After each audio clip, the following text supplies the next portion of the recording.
Yeah. Well, again, we were running a little behind. Yeah. So yeah, the catch is hello to everybody on video. Everybody assumed with the whole him seeing Joe Carroll how he might become a killer. So there was already so many people debating on what was going to be the the thing. So it turned out good, but I'm trying to not say how it ended because my wife's still not seeing it. Yeah, it was real good, and it leaves opportunity, I guess, for something else, maybe. But yeah, I was sad to see it go. I'll just put it like that. I was sad to see that was the last one. And then, of course, last night was the winner was announced for the Dances with Stars. I know you don't watch it, but Rumor won it. Rumor. The rumor has it. Yes. Rumor Willis. What's the rumor? That's her name. Man, if I asked you to play along, you would have been screwed up. Yes, I would have been, because I couldn't think of her name. Rumor Willis, Bruce Willis and Demi Moore's daughter. She won. And Noah, the armed forces, or he was in the military, and he was blown up in a side. What is that? IUD.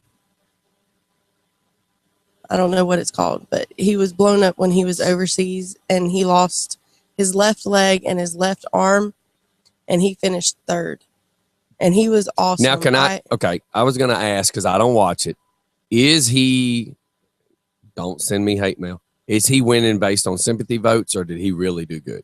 He really did good. Especially and that's just a question because I've not seen it. Yeah, especially to only have one good arm and one good leg. No. That's changing this. Did he really do good? Yeah. Not because he only has one leg and a testicle and one eye. No. Did he really do good? I'm not. Yes. I'm trying not to be a deek, but what I'm just saying is, did he really do good? I mean, yes. Come on, because you already know how the world is. Oh, People will get sympathy votes. And I was just curious that even though he was impaired, did he really do good? I mean, it's one thing for people to go, oh, my God, that's amazing considering he only has one leg. So does that mean he's really amazing? Or is it really amazing that he could do it because he only had one leg? Or are you going, holy cow, like Paul McCartney's wife or ex-wife now, when she danced, it was pretty badass considering that she was dancing on a prosthetic. That's what I was getting at. Oh, yeah. And then also the one that was the double amputee that was dancing. I can't remember her name, but she was a Olympic ski boarder, I believe. She was awesome. I mean, like the girl that got attacked by the shark and lost her arm. Yes. Okay, so you know who I'm talking about. Yes. So, she went right back to surfing. Yes. And was going back doing competitions.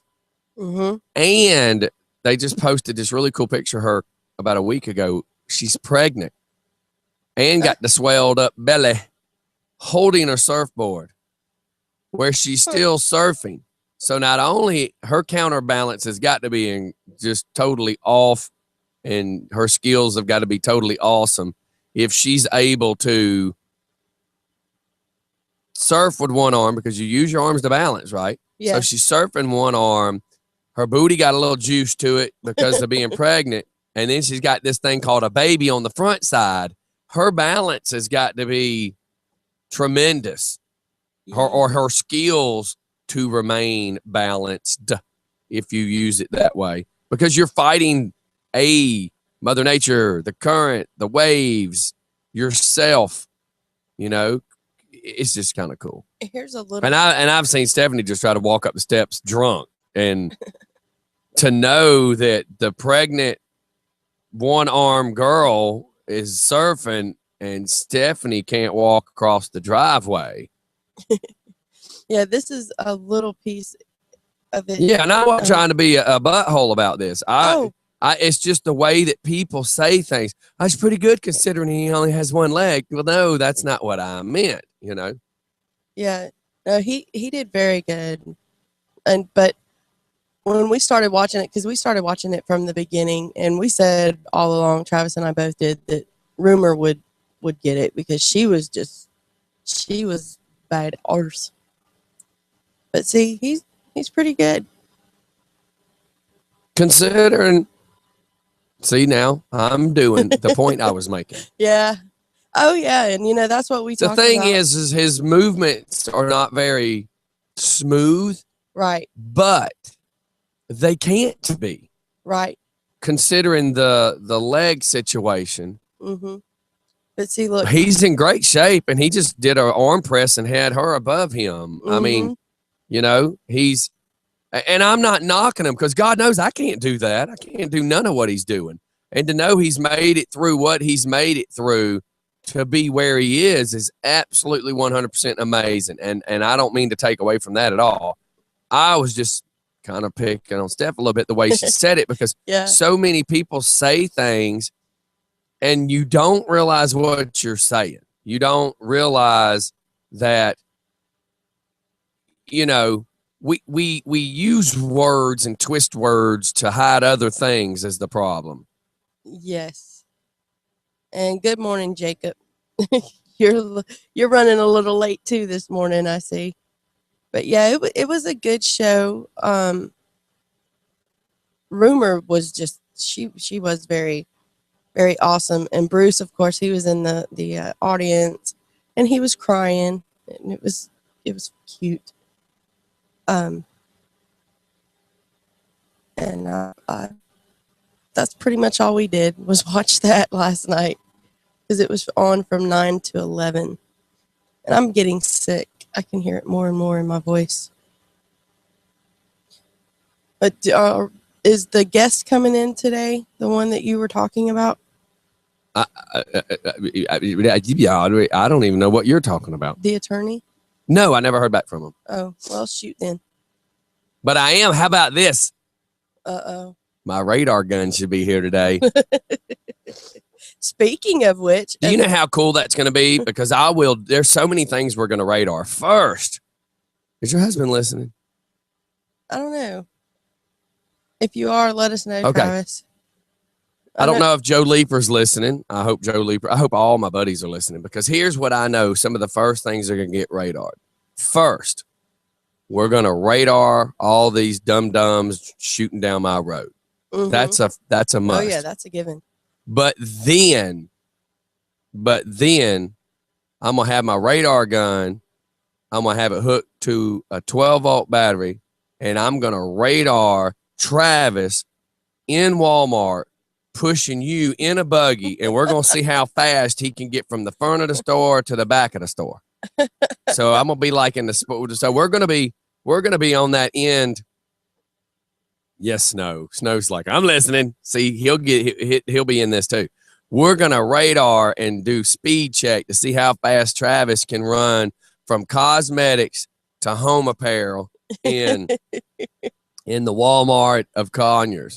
And I'm going to be in like the bicycle, because that's about midway. And we're going to see how fast, because I figure by halfway he should pick up top speed. Mm-hmm. Because then he's going to be running out of oxygen towards automotive. See? Yeah. And then there's going to be drunk Steph rolling down a hill. That'll get radared. We're going to see how fast a Weeble Wobble really can fall down. There's no hills around here. Oh, biatch, I will find you a hill. Don't think for a second that I will not find a hill to roll you down. And do you not see all the fun things we're going to do with this? Oh, yeah, but will it really pick up? I will throw you with 4 pork chops tied to your butt and watch a Doberman Pinscher chase you, and we're going to see one of two. There's all these scientific things we got to do. How fast can a Weeble Wobble run? Leave the Doberman out of it then. How fast can a Weeble... Listen, Weeble Wobble, let me tell you something. An Oompa Loompa can only run at its top speed when its life is in danger. I blame Doberman, though, can stand over me. If a chipmunk was chasing you and a Doberman was chasing you, would there be a speed difference? Oh, Yeah, I would be scooting across that water if a Doberman was chasing Thank me. you. Scientific data. We have got to find all this. We don't need How to find out fast can Doberman. Tubby run with a net chasing a midget? Scientific data. We've got to get all this figured out. I don't know. We got to get I little bet Richard too. I throw a water moccasin behind you, I can get you some good speed. I'll get you on radar with some good speed. Heck no. I believe all this can happen. Yeah, but why's it got to be something life threatening? Because you're not gonna run. Listen, I used to play Get a basketball granddaddy and long run, leg. and I run so much better when a guy behind me with a gun's chasing me. I can really run fast then. Ask Travis how fast I run when he's chasing me with a granddaddy long leg, See? or even a piece of pine straw that he. Then we're gonna take Figures. Travis. Then we're gonna take Travis and put him in a thong. We're gonna blindfold Travis, put him in a thong and a Velcro jumpsuit. We're gonna take him down to the Gay Pride Festival. We're gonna rip the jumpsuit off of him, and then when I say go, he takes the blindfold off. I bet you we'll get great video of Travis running out of Midtown. Yeah, that would be funny. I'm just would be saying, there's so many things we could do. Mm-hmm. Radar you kissing cousins at the family reunion. How fast can she suck face with number 2? Is that yes? You're listening, or I'm just saying, there's so many things that we can do with a radar gun. First, we're going to take care of the serious stuff, and we're going to start busting some speeders. which, as I was turning on the road this morning, one of Rockdale County's finest had someone pulled over. And I'm glad for that. Yes, and I think it was my buddy. Here's the thing that I want to make very clear. I'm not hating on Rockdale. Okay, let me word it this way. There's a thing called chain of command. The officers, I'm friends with these guys. I love these guys. It's not the officers' fault that they're not here. Right. You know, there's a chain of command. They have to be told to be here. I'm not mad at any of Rockdale for not being here. I'm pissed at the speeders who shoot through here. I have a video of a truck yesterday that's one of the short Isuzu flat nose repo trucks traveling at nearly 70 miles an hour through here yesterday. And I'm going to be posting it in a little while. Oh, when Crystal and I was standing out there talking, there was 2 cars that just, and that's exactly what it sounded like. People can say, man, without a gun, you can't say that's 70. I'm willing to bet by posting this video, you're probably going to guess that it's 70 as well. I mean, what's funny is, you have all these speeders. And if you remember back to not this past New Year's, but the New Year's before that, when there was the slow speed police chase that was on your road and we were all out there watching it. Mm-hmm. I mean, even the guy that was trying to speed away from the cops was doing the speed limit. Remember? That's right. He was, and as funny as that sounds, he might have been drunk or whatever, but the guy was literally going about 35 miles an hour and had about 6 cops behind him. I think there was about 5 or 6 cops behind him. And it was funny. It was very funny. Kind of reminded me of the O.J. Simpson slow chase. The slow chase. Yeah. That again, that would be like the chipmunk chasing Stephanie. The slow chase. But I mean, it's just funny though to think about it, that even someone that did wrong and was trying to get away from the cops, you'd think that he would be speeding, the driver would be speeding. Who? When there was that police chase. Oh, I thought you were gonna make a joke about OJ, because No. OJ didn't want to kill himself. He was just trying to get some attention. Yeah, but no, even the person being chased by the cops wasn't even speeding. They were going by the speed limit. Right. Which was funny. So. Well, how about those apples now? Yes, it's Wednesday. It's hump day. Ashley has 2 more. Well, today's already started, so that today doesn't count, but 2 more days of school for the summer. Really? I didn't expect it to be that loud. Rude. Jeff, can I use the radar gun in my bedroom? Because he thinks he's a rabbit. Oh my. I'm just gosh. repeating the text message. Don't kill the messenger. Shame, shame, shame. Yeah, that's probably what his wife said too. So, anyways, yes, I do see lots of cool things happening, man. When UPS comes today, I'm gonna just be so. I was told that it's been fixed to run on a cigarette lighter or a plug-in. Just for Fud Radio, could I help you? Good morning. How are you? Pretty good. How are Good you? morning. You sound a little raspy this morning there, DJ. Man, my voice is still not recovered since bite week. You got to figure 7 days a week. This is what I do. My voice is trash. He needs to eat a Hey, pickle. this is Rich Archer, if you didn't know. Yes. What are you I up just to? want to call.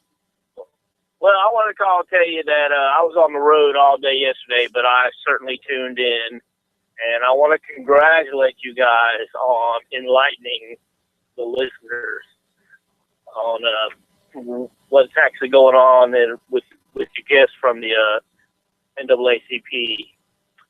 I just thought it was what needed to be done. Yes, it did. Yes, it does. And I've got a lawyer that wants to come in and wants to explain to us what our real legal rights are. You know, everybody always says I've got this constitutional right. We only remember probably a third of what we ever learned from school, and then the rest of it's probably twisted and watered down. So he was wanting to come in and say, here's what your real rights are. So people would know their real rights. Oh yeah, that would be outstanding. That would be outstanding. But I basically just wanted to call and tell you guys that a jam up job yesterday. Thank you. Good to hear. Thank you. Good to hear. Sunday everything was a success. Oz and Mike Myers sounded really, really, really enthused on getting you guys in. I don't live in Rockdale, but I work in and out of here, and it's really good that the awareness is going on.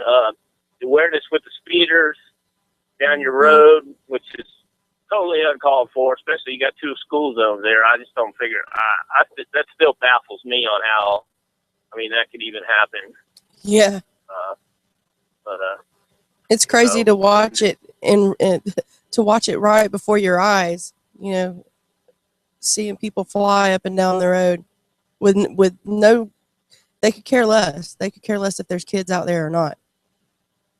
And that's what's sad. That's what's sad. And and it's just like, what's it going to take to get it turned around, and it's people like you, Scott, and it's people have to stand up and got to constantly remind our politicians that we put you in there and we can take you out. Mm-hmm. Well, and here's other things. For instance, no matter my friendship with anybody that does political stuff, whether I'm friends with the sheriff, not friends with it, whether I'm friends with Oz, not friends with Oz, I'm still running a radio station. Mm-hmm. I'm I'm still going to share the news. And hypothetically, this is just a hypothetical. This has never happened, but hypothetically, if there was something that Oz says, okay, well, this is how you need to do this through the chain of command, maybe in their office, that is the way that the chain of command would need to be done. But that doesn't mean I have to follow it because I'm a citizen. Mm-hmm. And there may be rules in which the people that work together have to follow rules, but I don't have to follow that rule. If I want to post it on Facebook because I feel I can or I want to, I will. And if I have to stir the pot and raise awareness to something to make somebody do something, then I'm going to do it. And I don't want to say Oz is boss because it's not like that, but there is a chairman who is over Oz to an extent. And if I can't get cooperation out of that person by me being one voice, then I will use this big mouth and my reach to make sure that instead of one person such as myself is complaining, that there's 1,000 people complaining. And then the politician can't say, well, let me look into it. When you got 1,000 people yelling and complaining, you have to look into it at that point. So, it's no matter what, it's a slippery slope that we're on. I want to work nice with these guys, and don't get me wrong, but at the same time, you still got to answer to us. And thank God Oz is willing to come in here and do, Town Topic Tuesdays, and he wants to hear about these problems where some other people on that board just don't even want to be talked to about it. I went to a ribbon cutting the other day, and to say that I'm pissed off, that's probably a good word, because I'm standing there and the chairman of our county just throws his hand up and says, bye, y'all, and walks off and refused. Well, maybe refused ain't the word, because I didn't physically walk up to him and try to cause him to talk to me, but I did wave at him to start a conversation, and he just didn't have nothing to say because he didn't want to be bothered. And you're elected into this position. Yeah. You should be like a car salesman. You should be walking up with a business card. You should be saying, what can I help you with? Is there anything? How's things going? Is everything okay in your community? What can we do to better things in our community? Is there anything you need to tell me? I know you run a radio station, so is there anything I need to hear about? And it's just rude that that's not the case. Yeah. When. Yep. This is going to sound so bad. There's the absolute possibility that he would probably end up in a conversation he didn't want to be in. That's right. And the best way to avoid a conversation is to completely avoid it. But the thing is, he was elected to hear. Yes, if you didn't, okay. Well, let me say two things real quick before the squirrel gets in the room. When I went in and brought up all the speeding that's on public record, that's on their own public cable TV channel, because it was all videoed. Mm-hmm. Not one time did the words, what can I do to try to help this, came out of anybody's mouth. All I got was Oz was explaining how it works so that it was on record, that he was explaining who was in charge of that part of the speeding. And Oz did apologize somewhat, saying that he was sorry this is happening. But the rest of the people on that board, not one of them opened their mouth to say the words, we need to do something to protect our citizens. Not one person says, what can I do to help? None of the other ones sitting on that committee even batted an eye to say, we need to make sure a life is not lost on that road. I mean, nothing. It just, hello, just nothing. And that means I got to go back and stir the pot some more. Well, Oz has been out here. But hold on. But what I was going to get at on that second part is, it's just like when I've gotten an argument over the phone with a lady that is in the customer service realm of AT&T. And she got smart with me and said that if I would have paid my bill on time, my internet wouldn't have slowed down. And I said, woman, what the hell's wrong with you? You don't say that to people. I need to speak to your boss. And she got a little bit of an attitude. And I said, if you don't like your job, you should have probably not applied to be a customer service rep. You probably should have been hiding in a closet somewhere filing some paperwork if you can't deal with people. Because if that's what you're going to tell somebody, if you would have paid your bill on time, maybe your internet wouldn't have slowed down. If you wanted to be that type of person, you don't need to be the person behind the telephone talking to 100 people a day. So if you don't want to be the commissioner that answers questions, maybe you shouldn't have been a commissioner. Right. That was where I was going with that. All right, go with what you were saying. Well, all I was going to say is, Oz has been out here firsthand, seen it, because we all stood out there. Sheriff Eric has been out here, seen it firsthand, and they know it's dangerous. So that's right. And Oz has said from the start, that anything he could do to help you get something done about it, he would. And Oz is just a very, very good man. Yeah, he is. And he's said a catchphrase yesterday that I hold near and dear to my heart. Let's start holding people's feet to the fire.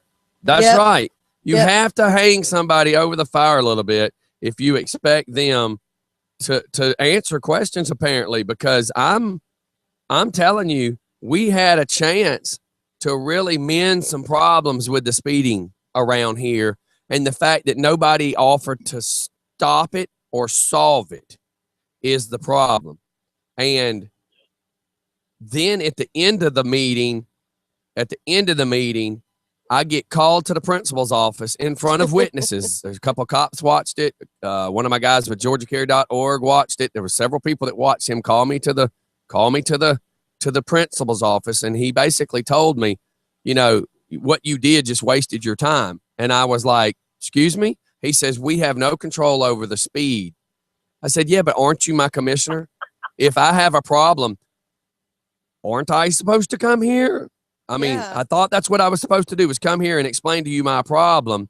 And we have to work together to fix this. And he just basically, and I'm not going to give the whole spiel, but he just basically told me it was just a waste of my time. And I pointed over his left shoulder. I mean, excuse me, over his right shoulder. And he didn't know what I was talking about. And I pointed again, and he looked over at that camera, and I said, I may have wasted my time. I said, but now I'm on public record in front of the whole town on video.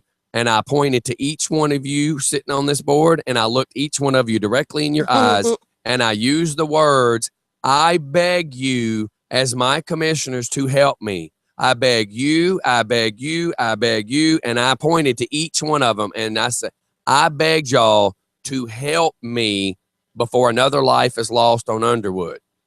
Mhm. So now you're telling me, supposedly, I'm wasting my time, but I'm on record begging for my commissioners to help me. Begging. And what people don't know is my wife has been hit.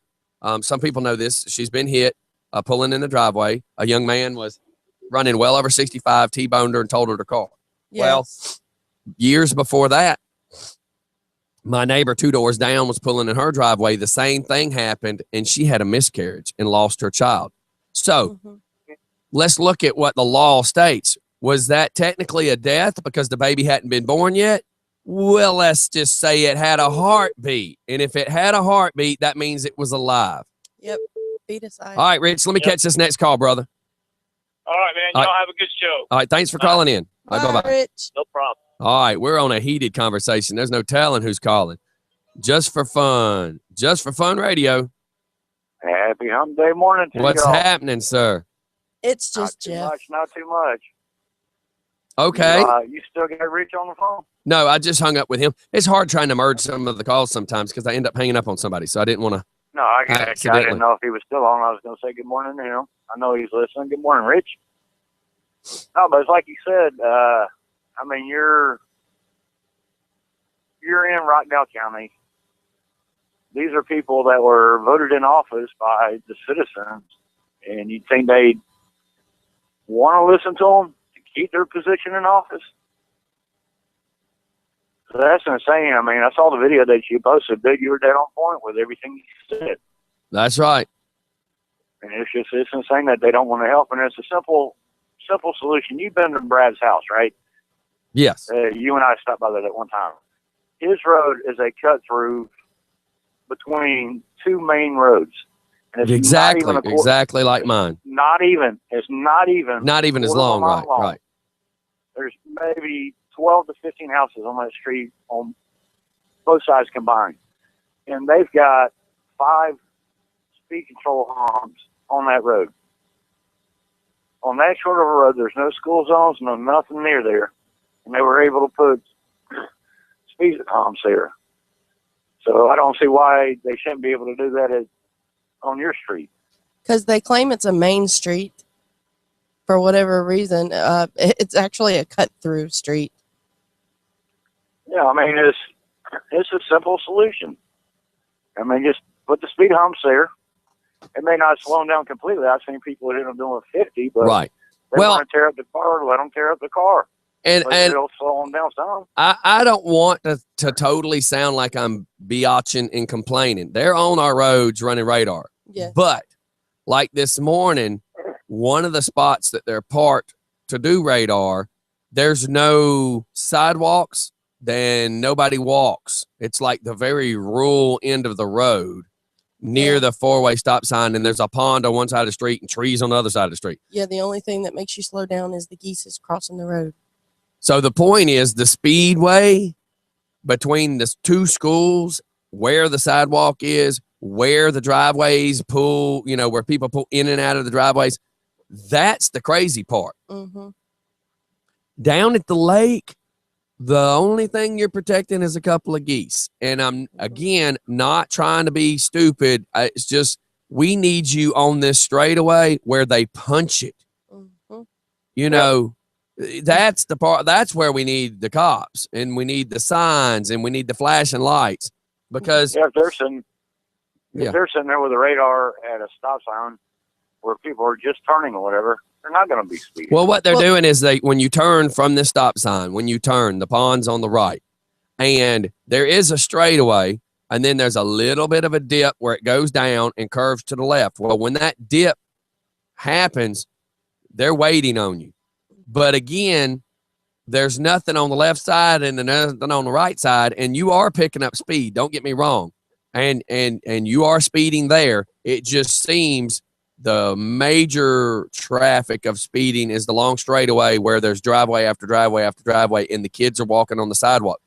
I'm just saying that on the more dangerous part of the road is where we need to stop them from speeding. But don't get me wrong, you keep giving them tickets when they turn on this road, they're going to know not to speed. So maybe that's the way that everybody's looking at it. Yeah, maybe that is. We're going to stop them when they turn on the road.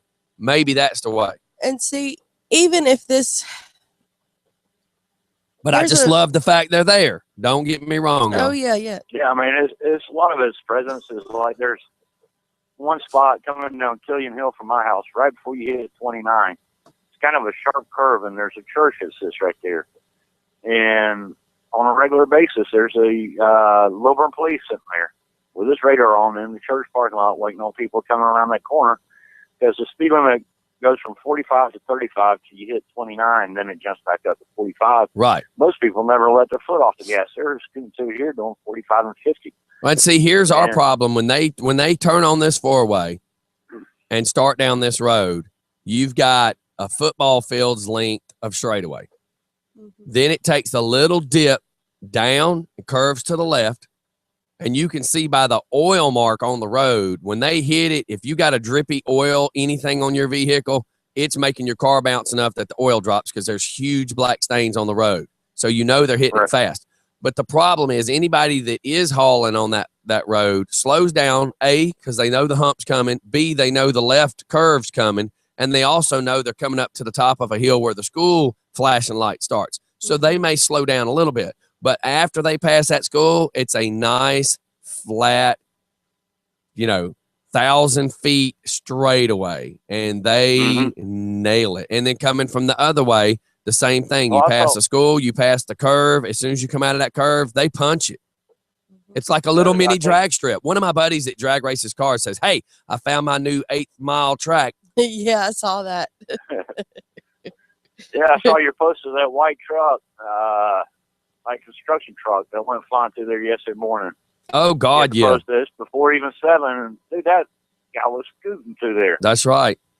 Oh, yeah. I'm going to send you one of this recovery truck that shot through yesterday, and you will just be blown away. They drive fast enough where you can't even tell what kind of vehicle it is. That's too fast. Right. Yes. When all you can see is the color. Yes. But over where Travis works, over in Decatur, there's a road that everybody uses to get to the Quick Trip. And they put those big road humps in there. The ones that you drive over. It's not speed bumps, but it does say road humps. That's what out here needs. But then again, someone might figure that it was a Dukes of Hazzard and take off flying. That's what I'm saying. It can't be all that expensive to put those in. Yeah, but they're saying that this is a main road, so they don't want to do that. which is Main crazy. road, if the speed limit is 35, it's not going to slow them down all that much, but it'll keep them going 60 and That's 70 right. down through there. And that's all you're trying to do is protect. I'm telling you, citizens bro, and the it's kids and- crazy. It's just absolutely Yeah, well, crazy. Dude, keep up your fight. You got a lot of people behind you. Just keep posting. I mean, eventually they got to listen. Like you said, you got a Well, big reach. hey, we stirred up enough that now they're here. And the funny thing is when I send out these videos, just for anybody that wants to just really know what I'm doing, the chief gets, when I tag video, when I share and send in private message, it goes to it links several of them together. So it'll say Fox, Sheriff's Department, Chief. I mean, it's all blended together. So Fox knows the sheriff saw it. The sheriff knows Fox saw it. They all know who saw this video. And that's how I've been making sure that. And, you know, I've got all these haters who have made comments about, I'm tired of seeing his videos, blah, blah, blah. Well, get the hell off my page. But I bet if your grandchild got hit by a car, you would be pissed and you'd be begging somebody to help. Well, I am that somebody that's helping.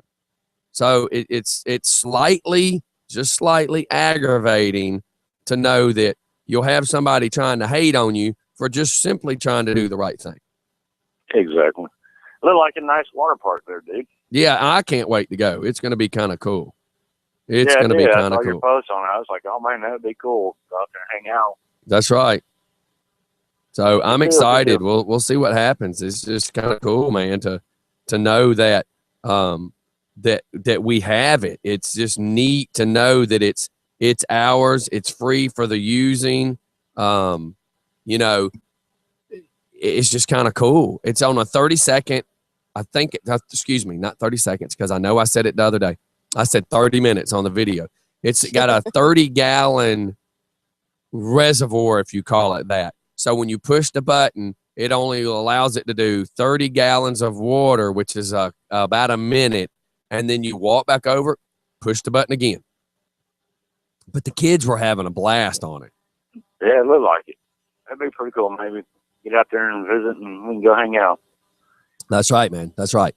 But you can't Well, take I beer know to you, a state park or a county I know park. you're getting So, close to a commercial. yes, I coming do up, need so to I'm take gonna let one. you go. all right, hey, what are you doing Monday? Work. You're working on Memorial Day? Yeah, dude, you know retail. I know. We get I three- just figured I'd ask. Because we get got the three Ride for holidays. America, so I didn't know if you had the bike fixed yet. Yeah, it's up and running. And my concern is my back is still completely fried. All right. Well, let me just let me sitting in catch this one real quick. Holla at me later. Hey, let me know when I can borrow that gun, all right? I will. All right, bye. Bye, guys. Bye. Just for Fun Radio. Just a Fun Radio's Commissioner Osnes calling Hey, in this what's morning. happening? Good man, good Good man. morning, Oz. What's going on, DJ Scott and Steph? What's happening? What's going on? What's going on? We was just talking about that park, the new Millstead Park, and how cool it was with the water.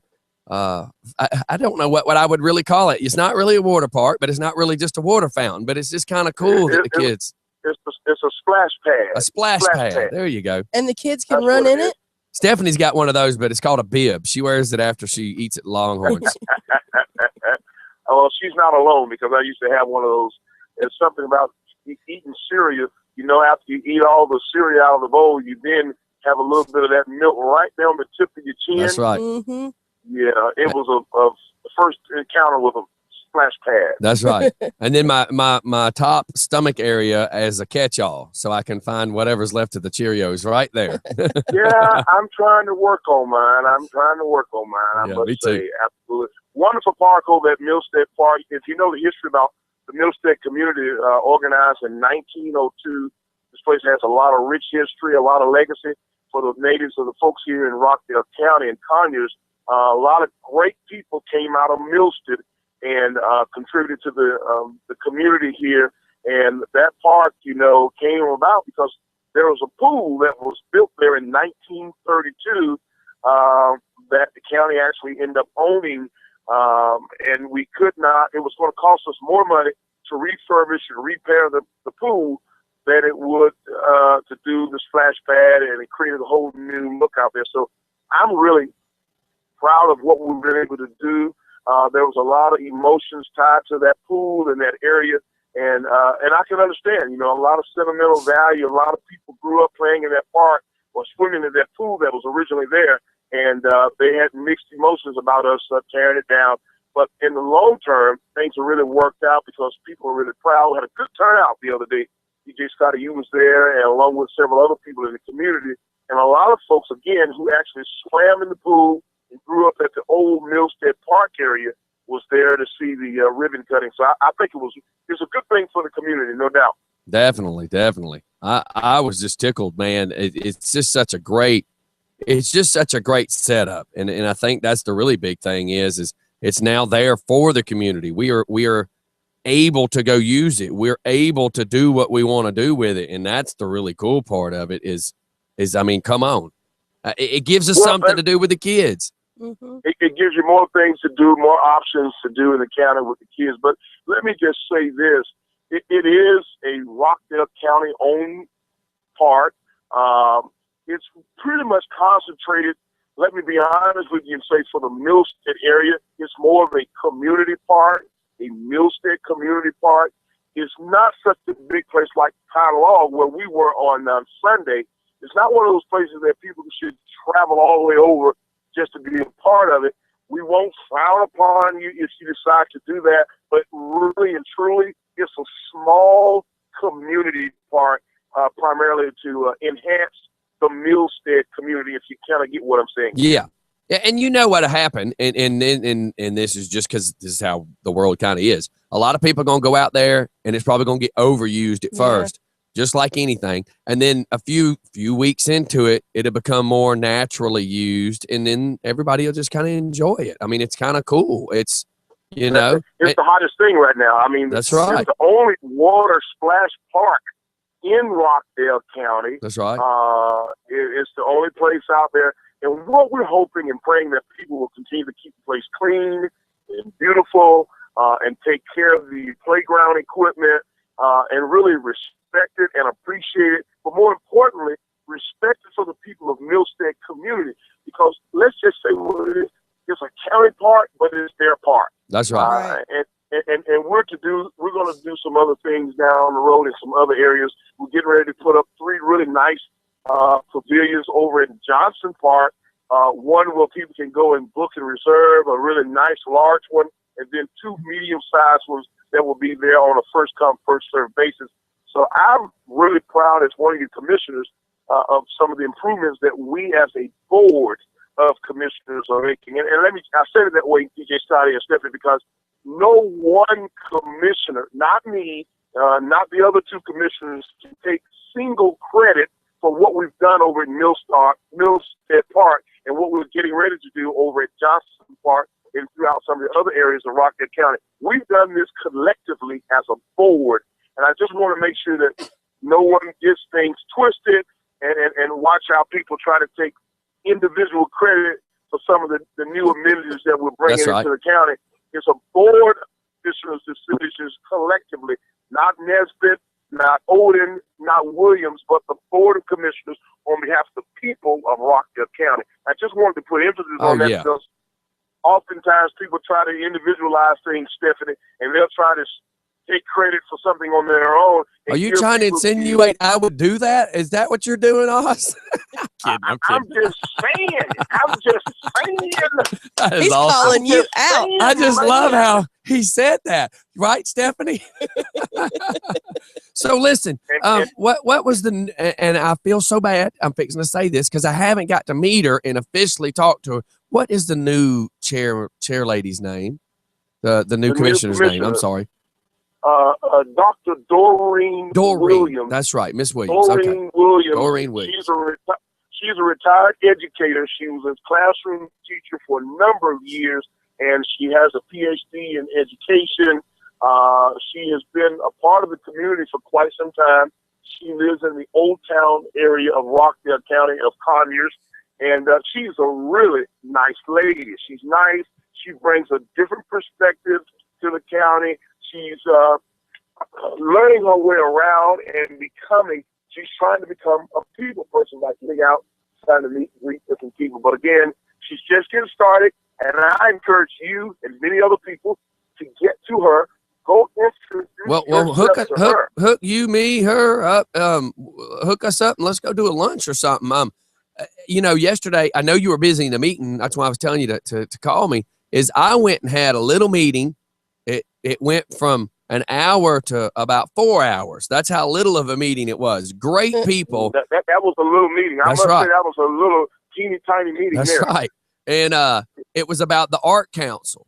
And let me just say that they mentioned you and her and spoke extremely highly of you guys, and how you two are major supporters of the arts in our county and the youth of our county. It was just so neat because I know you. I mean, I have you at my table. I know. So to hear that their perspective was, oh, we love her and Oz. You know, they are all about wanting to support what the arts program's doing and the, you know, the fact that what, you know, kids are doing and all these great new ideas. So I literally sat there and I was tickled, because you've heard me say that last year I tried to throw all these great ideas out of what we can do as a community, and I just never really felt like anybody wanted to do them.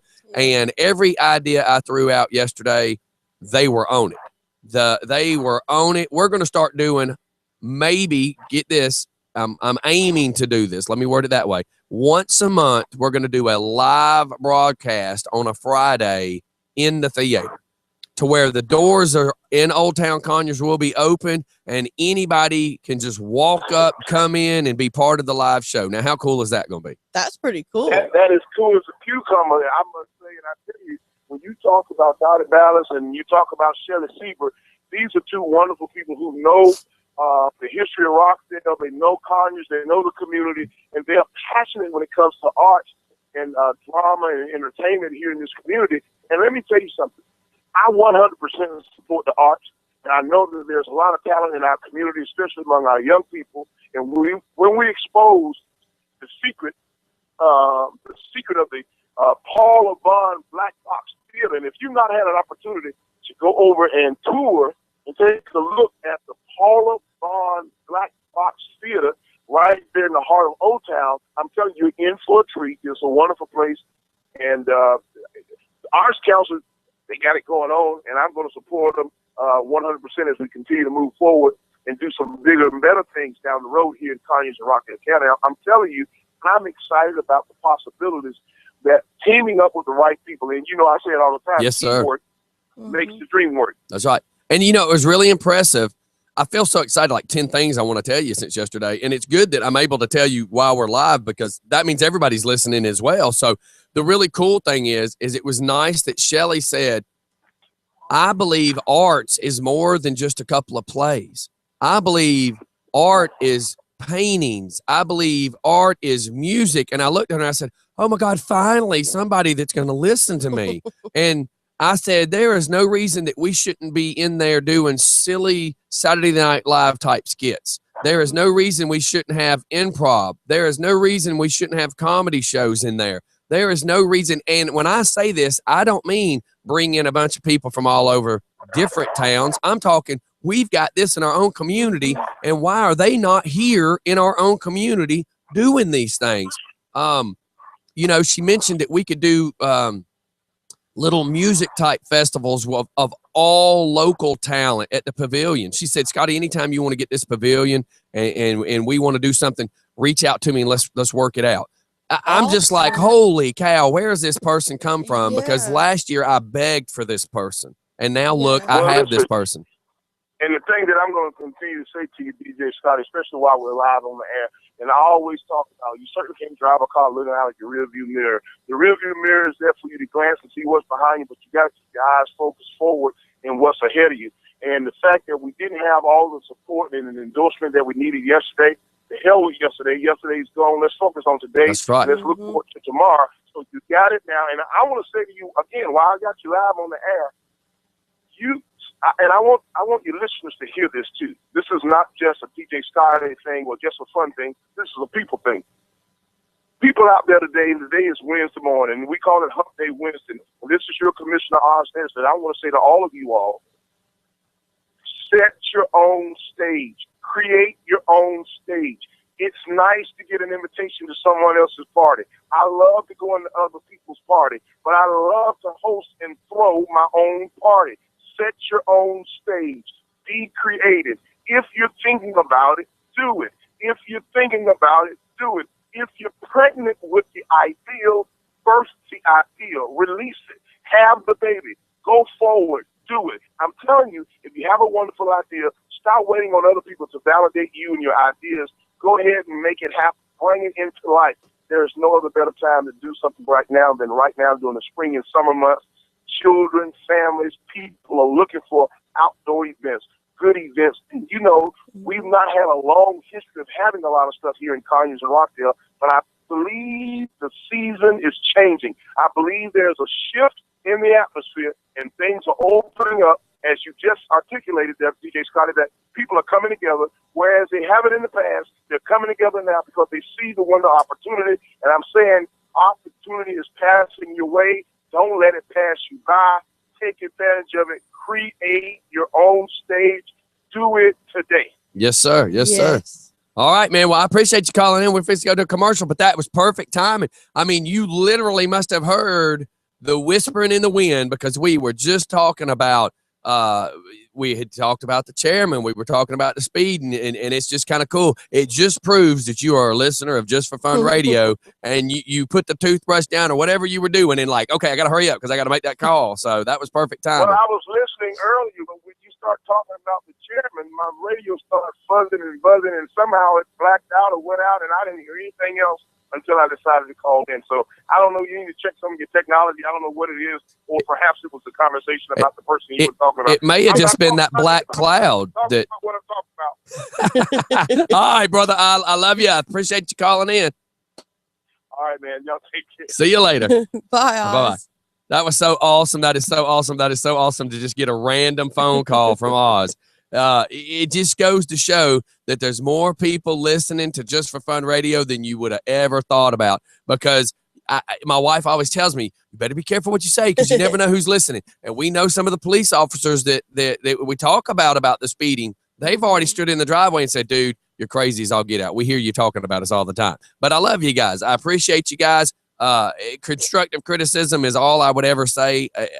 I just don't want to sound like I'm just complaining, because I'm not. We got to work together about this. All right, everybody. Jeff Matthias is begging for his Hump Day song, and I got to go to a commercial. So with all that being said, everybody, we'll be right back. It's Just for Fun in the Morning. God.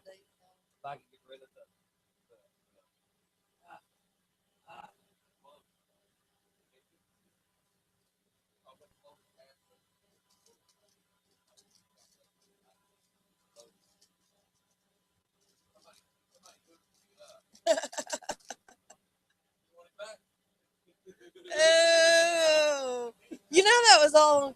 Was that on camera? I don't know.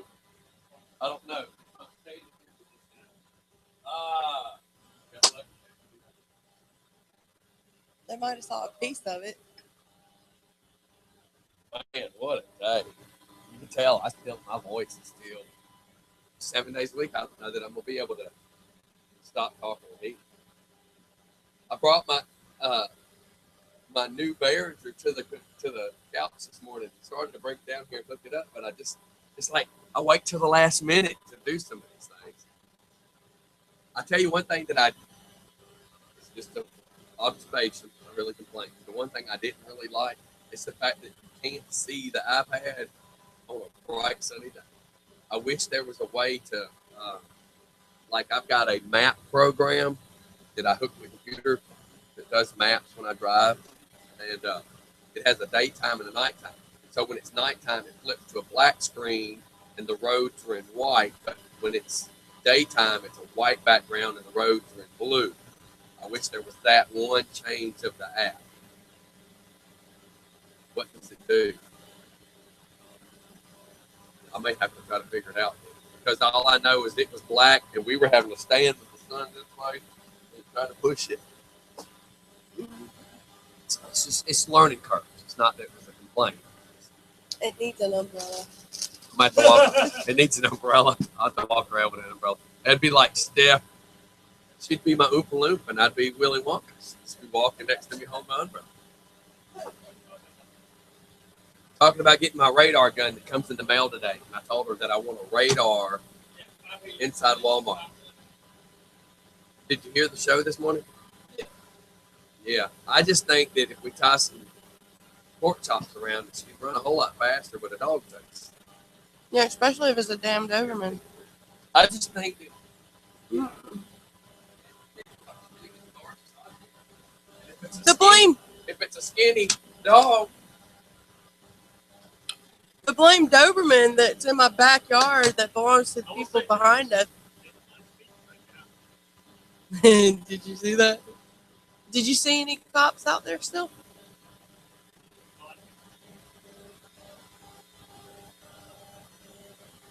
Well, the middle school, you mean?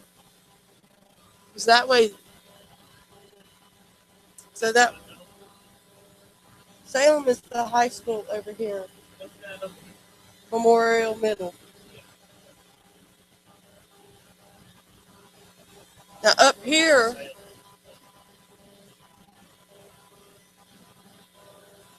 is where, that's the way, yeah. Yeah, that's where I saw the one. The word's getting out there.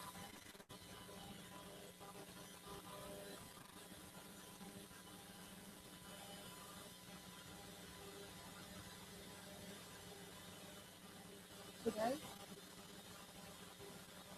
Oh, cool. huh? You know me, my boy.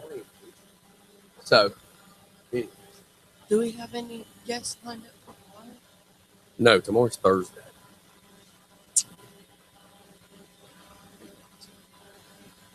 I don't know what we're going to do about a guest tomorrow. I had some people asking to be guests, but then I never heard back from them to what?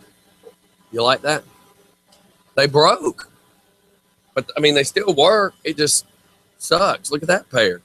That's the $200 pair, and that's the $110 pair. Yeah, but I was wearing those and they were just fine. And the one day he goes, You can't do this to goes to take them off put- your ear. If you do that to take them off your ear, they snap. yeah, Because that's there's a seam, and they snap right in the seam. I wore them for like, I don't know, 4 months, 3 months, 4 months, something like Okay, that. Steph, can we discuss Fine. how you do stuff? You go, good morning, everybody. And then I'm like this. Gotta go. We're discussing her speed versus mine. My speed's like this. Hers is like, there's a difference of my speed and Steph's I speed. do not do that. I know. That's the joke.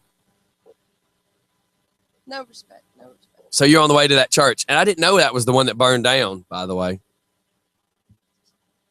I see now. As soon as you said behind the social house, I was like, holy crap, that's the one that burned down. I never knew. Okay.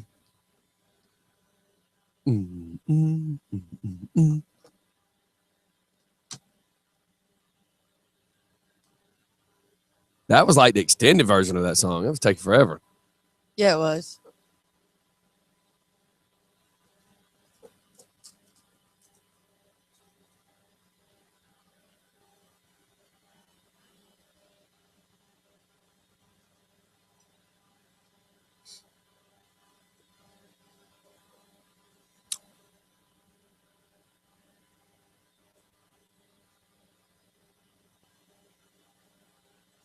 Do you have that commercial ready to play? Does it say what time it starts? I don't know what you're talking about.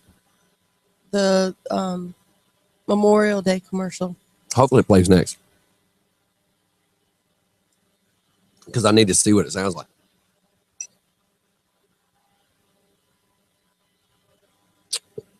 I got to do that right now.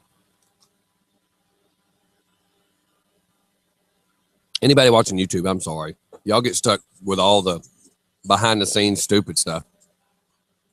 Yeah. But you like it. Yeah, and at least I push the mic away when I burp. Hey! I was just trying to give them some excitement since we're on commercial. I wanted them to have something to laugh at. Here, ring that bell for me. Uh-uh. It's electric.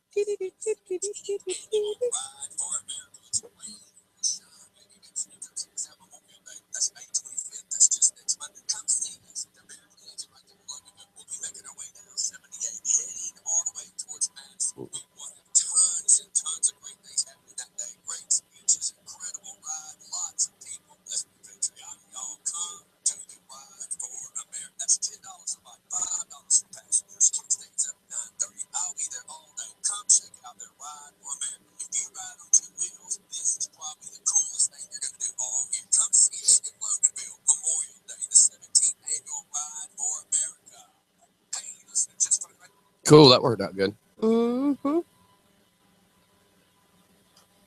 All right, we're back.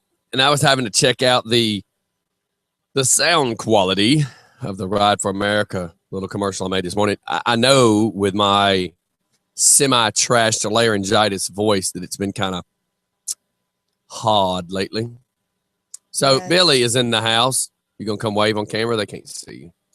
You can sit for a brief Yeah, second. He's waving at you. Billy has never really sat in on a show. Yes. He's here- usually the technical guy who pops in real fast, says a few things, pops out. Yeah, never on camera, never on air. Never on camera. I mean, you're not like Silent Philip all of a sudden, are you? All of a sudden, I am. It's just funny because out of all the years, he has been the technical guru. He's the guy that nobody knows behind the scenes Mhm. gets the horrible phone calls. Like when I get to him when something bad has happened, not only is he trying to technically fix it, he becomes my shrink. Take a deep breath. Calm down. Scotty. Breathe. It's going to be okay. Yeah, it's funny, ladies and gentlemen. Y'all see everything that happens here on the morning show, and there's a lot of infrastructure changes that have to happen to keep this thing going.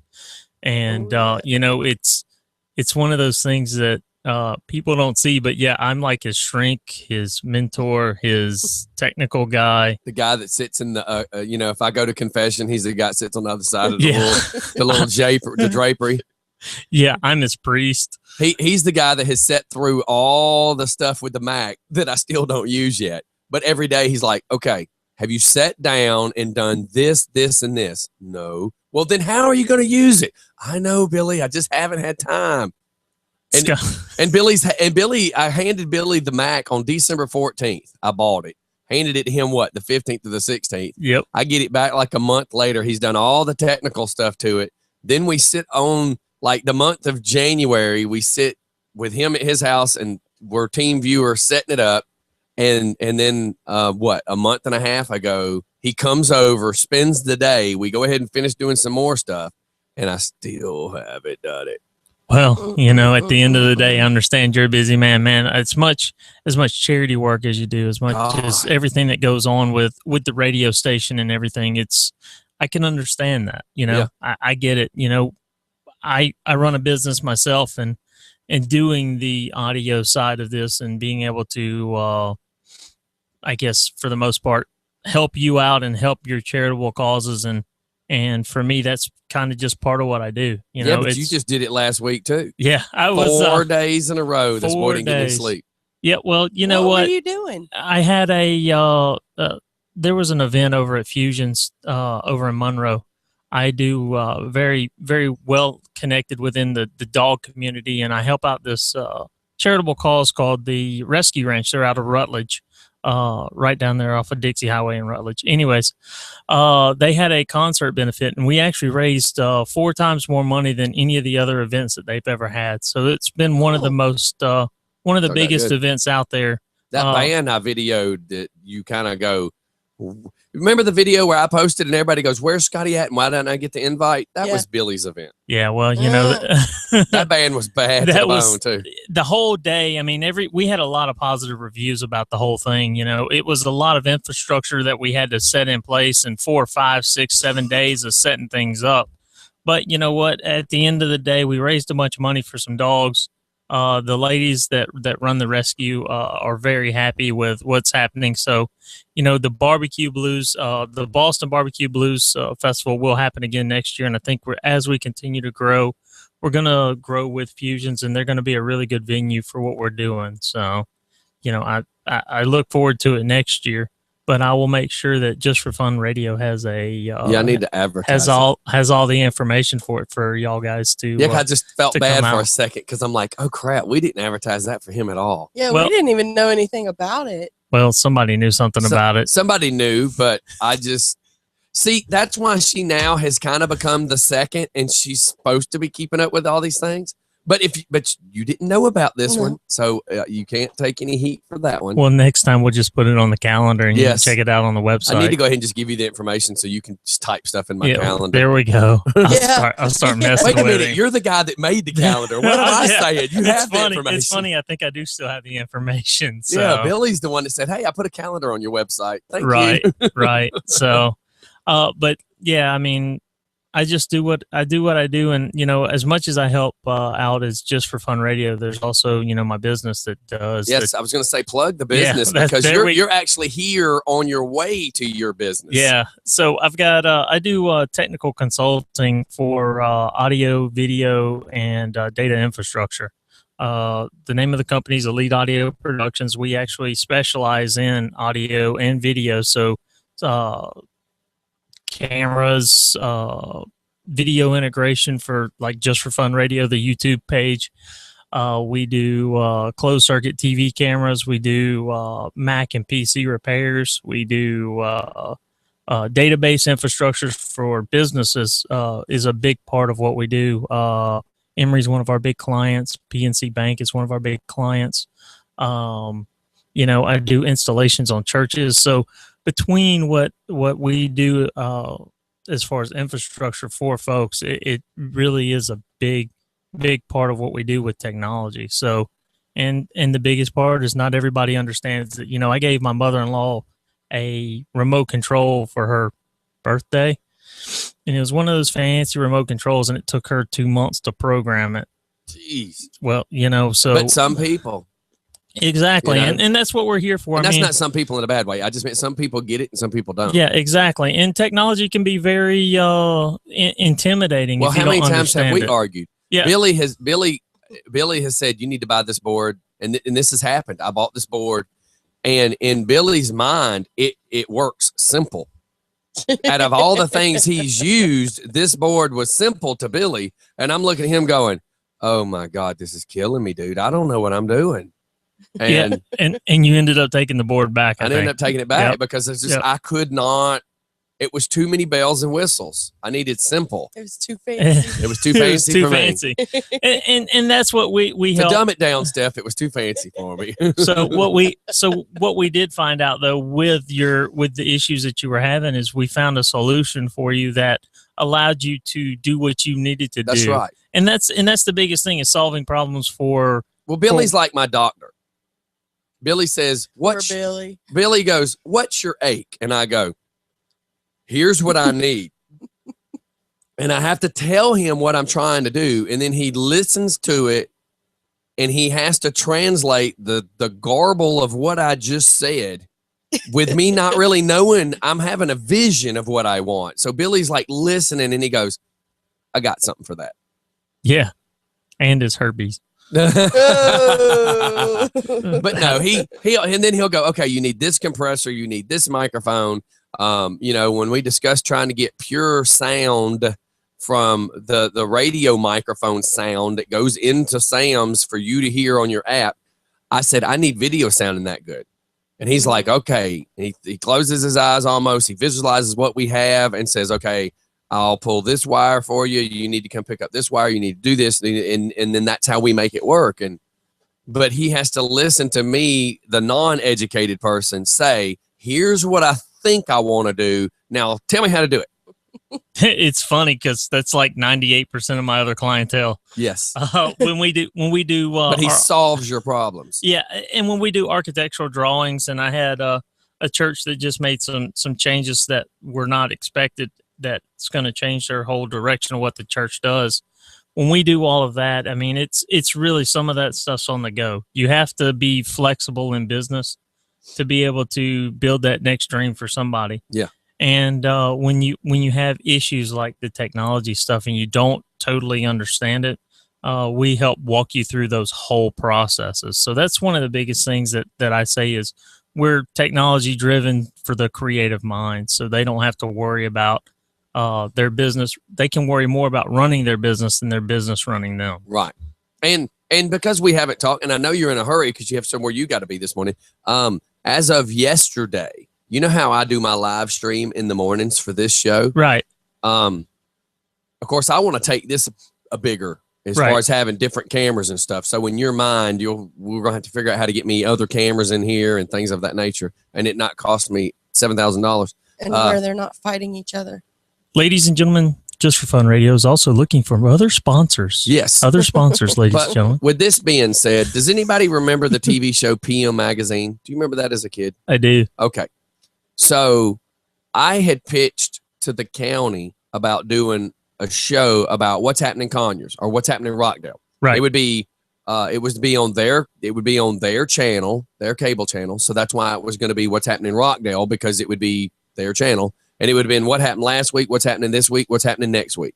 It'll be advertising, not businesses per se, but local talents. Did you know that there's a dance studio down the road that's teaching the youth, how to dance? Did you know that there's an art person down the road that's teaching people how to paint? Do you know that you got a comedian down the road that's really been doing it? Okay. So with this being said, I now have a theater in Old Town Conyers that wants to work with me to do a once a month, if not twice a month if we wanted to, show. And it be all videoed like a talk show. It would be similar to this where we're doing radio and video. This would only be video. And if I have you helping, you're going to have your hands full. Everything. Awesome. What? It will be 100% produced by, and it have your name on it. You get total recognition for every single bit of this. The great part about that is the exposure, I guess. Yes. I've been in business for 3 years, really just focusing hard on the technology end of it. And it's great because I was listening to you talk to Oz about it, and y'all are on the way over here because, that's how I roll. If you're not listening Just for Fun Radio, which everybody is now that I'm talking to. Yes. But everybody that's listening to you is hearing you say that. Everybody that's listening to me hears me say Just for Fun Radio. But, I kind of live and breathe this just like Scotty does. But yeah. He's just behind the scenes. Y'all just don't know about it. I don't get seen, and there's probably a good reason behind that.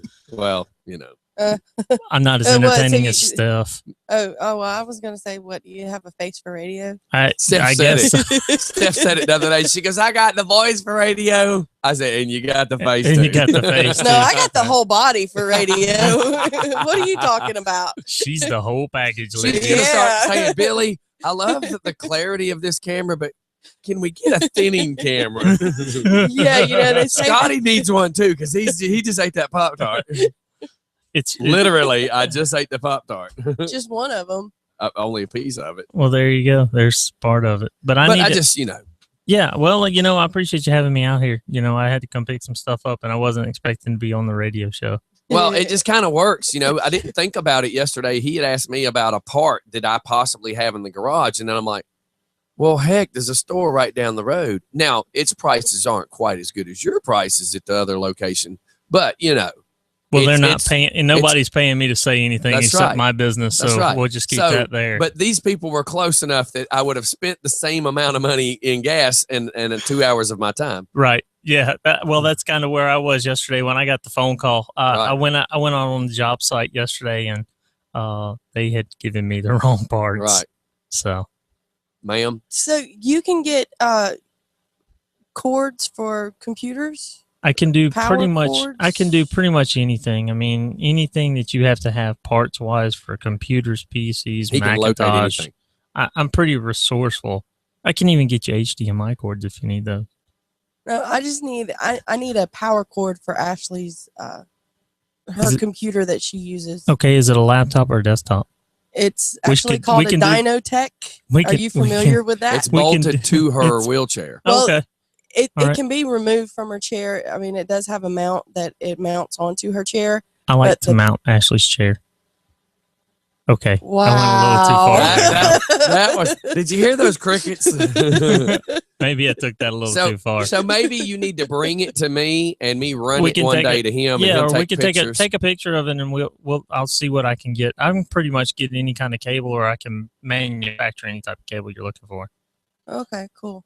So keep that in mind. A lot of people need to just reach out to Billy if you need something. I mean, literally, you got Rob's Performance who has computers and the security setup that he has as far as the cameras and stuff. So there's so many things that everybody can work together on in conjunction with one another and hopefully grow and just kind of go to the next step. Yeah, what's cool is if anybody ever needs some help out there, you can get in touch with DJ Scotty. He's got my personal contact info. He can pass that along to any one of the sponsors or anybody listening to the radio. If you've got any emails or anything that you're having problems with, feel free to email DJ Scotty at DJ Scotty at yahoo.com. Yeah, there we go.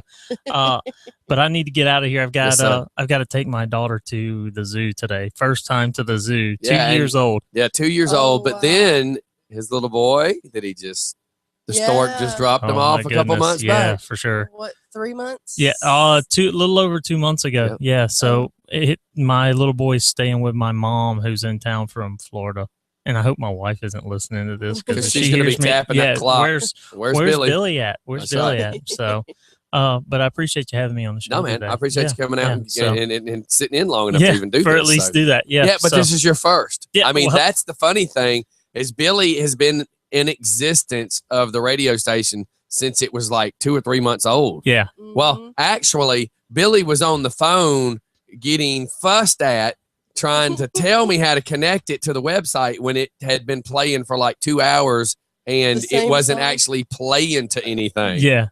Billy was on the phone that day. It's funny, how we. So 5 years you've been doing this. Yeah, almost 5 years. Mhm. It's 5 years at my other job, which I met you Right. through Joe Harris. That's so, right. so But right now is when I started gathering everything. 5 years ago, at this time frame, 5 years ago, I was gathering everything to start doing this. Yep. And then this is about the time frame I met you, and then you you had no idea you could get I sucked into absolutely this. didn't have any idea, but it's cool because to watch Just for Fun Radio grow and see how it's been, it's grown and how you've grown as a person, because you have changed over time. Oh yeah. And Richard prior to who I am now. well, I don't know about Well, all that. How about this? Yesterday, as I went to go pick up these cables for you, I'm in the parking lot, and this is not me gloating. This is me saying to myself. So a woman has hit me up and says, "What can I do about the speeding in my neighborhood?" So I get her on the phone, and she explains to me that, I'm nervous about reporting these people because I got to worry about them smashing in the windows of my car. I'm nervous this and I'm nervous that, and I don't know how to stop it. And I said, well, then don't rat the people out that are the people speeding. I said, but you got buses? She says, yes. I said, this is how you control the buses. Do you have police officers speeding in your neighborhood? She goes, yes. I said, this is how you control the police officers speeding. I said, these people have to answer to us, whereas regular citizens don't have to answer to us. But anybody that holds a government job has to answer to us, and their boss has to answer to the next boss. Somebody has to answer. But the part I'm getting at is really cool to hear this woman, very passionate, say, thank you for speaking up and defending the communities, because you've inspired me and so many others that I've talked to start standing up for themselves instead of laying back watching it happen. So at least for every one hate mail I get, at least I got that. At least I do have the people that say thank you for what you're doing, and you're inspiring us to do it. And that's all I want. I want everybody just to feel the inspiration to stand up and take care of themselves and not sit back and wait on government to do it for you. Well, it's funny. This first thing this morning, I was driving down through here. First thing I thought about was there ain't nobody speeding on this road when That's I right. was turning in. That's right. Isn't that awesome? It is. Because you've seen it firsthand too. Oh yeah, absolutely. When I'm down here and everybody's driving by at 55, 60 miles an hour, Yeah. and it's like, you got two schools down the road on each side of your street. Oh you yeah. know? Wait till you see the video. I just got finished editing it.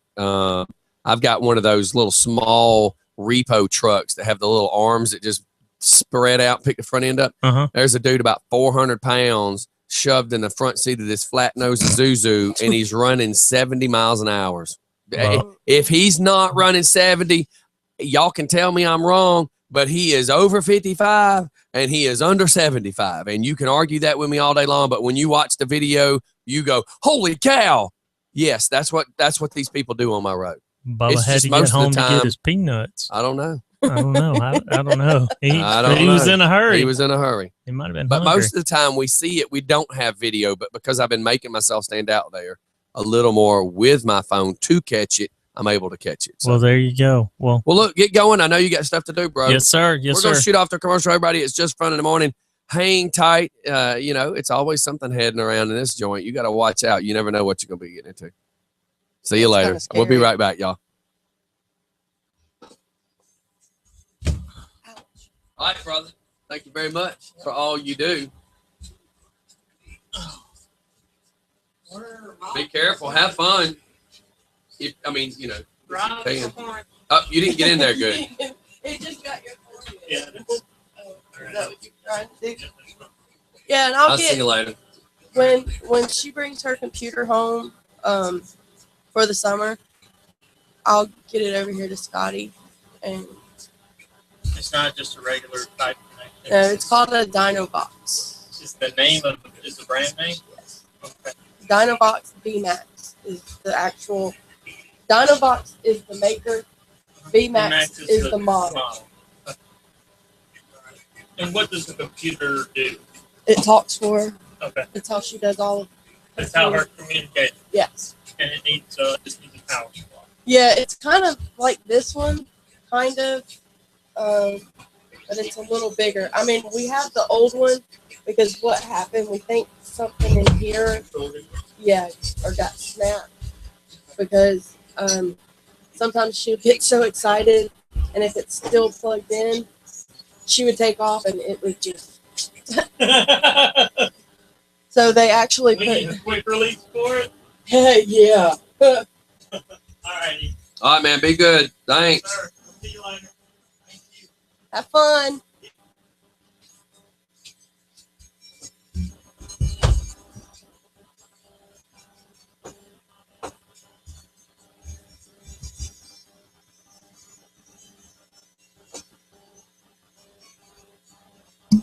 All right. Somebody just said, why can't I play the other version of this? So let's try the other version.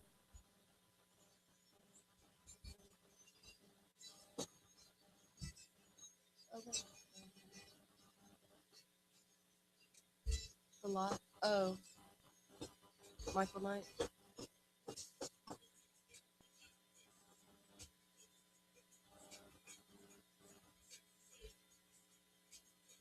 Do you have any Cam Air? Hang on.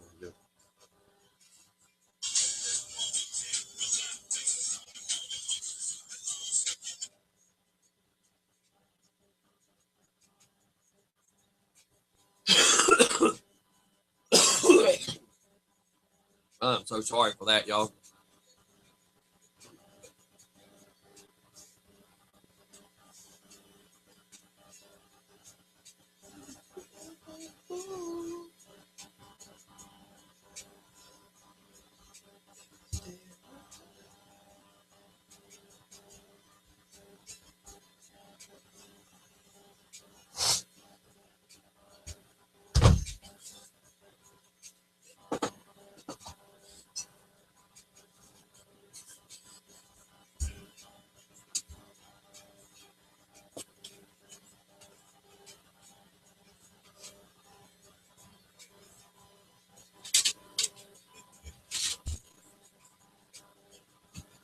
Where my little spray nozzle is, though, damn it.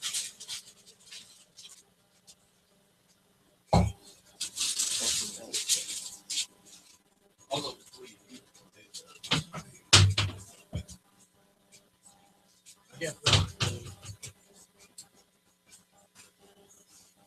And I need to take this to our next step. Remember, we've been looking for one.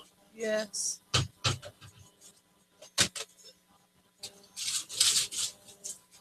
Make sure you turn the mic.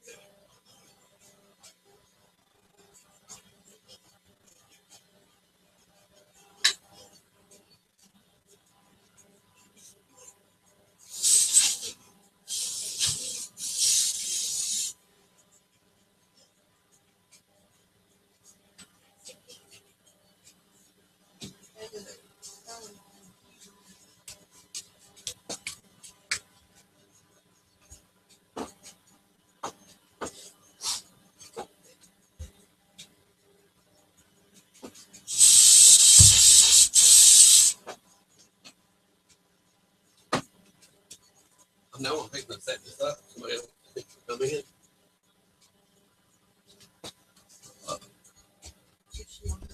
Yeah.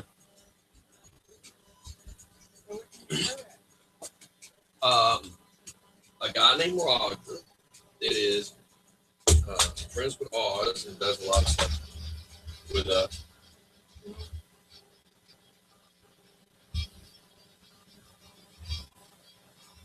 Is this the video that you posted of the yeah.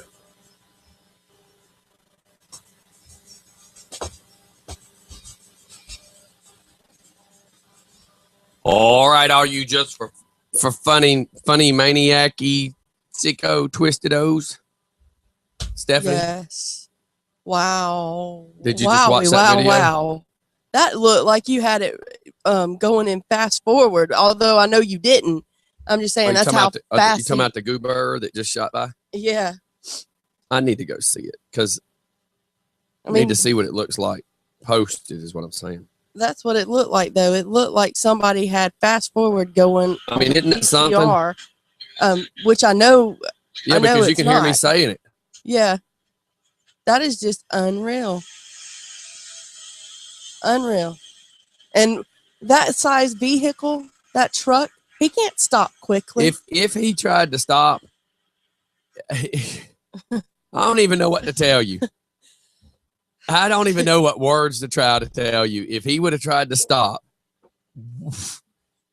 it just would have been squealing tires, and he either would have been going left or he'd have been going right, and something would have been hit. There would have been no stop in that vehicle. Yeah.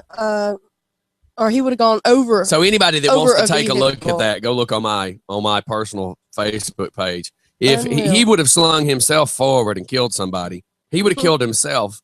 But not just that. That was If he would have hit a ridiculous. kid, all you would have, or a dog, Yeah. all you would have seen after he stopped 100 yards later, you would have just seen the object in flip up from under the tires. There would have been no stopping that jackass. No. Period. No. If I Not could have at all. got some kind of number on that guy, as far as a tag number or something, I have no idea. That's one of the worst ones we've seen come down this road. And I Mhm. actually caught that one on tape. Most of the time, we're like walking from the mailbox and you'll hear, and you turn around and go, crap, why didn't I get that on video? Yep. I'm being told to tell you to invest in some old basketballs, which it's funny that. Now, remember, I made the joke the other day that I wish I had some neon yellow softballs and neon yellow volleyballs to Mhm. just roll out in the street and just watch. But the problem is this. If I was to do anything like that, And cause a wreck. I would be liable. Yes.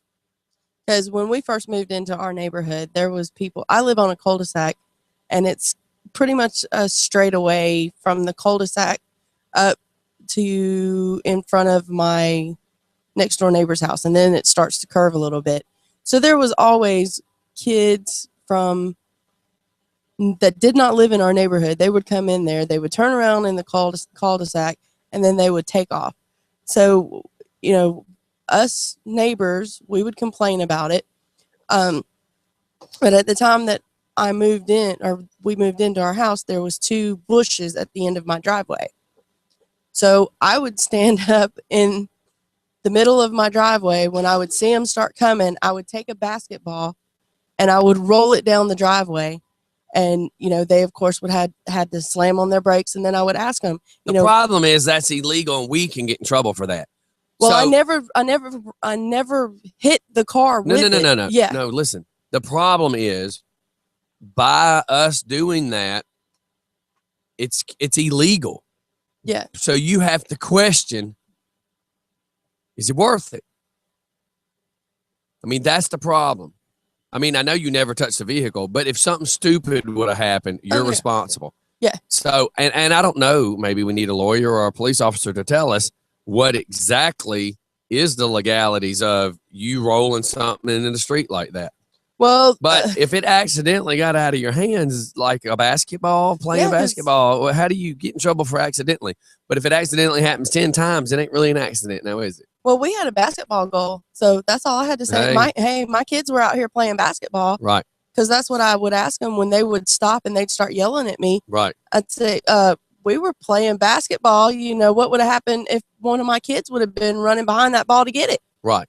And so, you know. And see, that's my whole argument. If somebody was traveling the speed limit and a kid was to jump out in the street or a dog, they would have plenty of time to stop because, you know, DOT's the one that says, okay, judging by this, this, and this, and this is why it's a 35.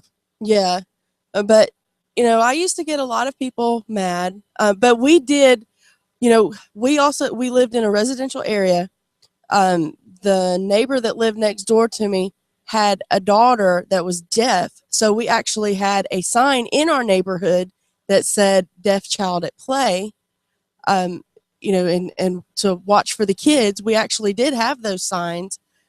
And, you know, there was no reason. And the people didn't even I live need a in our sign that says neighborhood. watch for bricks. Oh, yeah. There was one. Watch for flying bricks. There was one punk, and I will call him a punk. He used to get his daddy's car without daddy's permission and come down there and do donuts in the cul-de-sac and then take off like a scalded dog.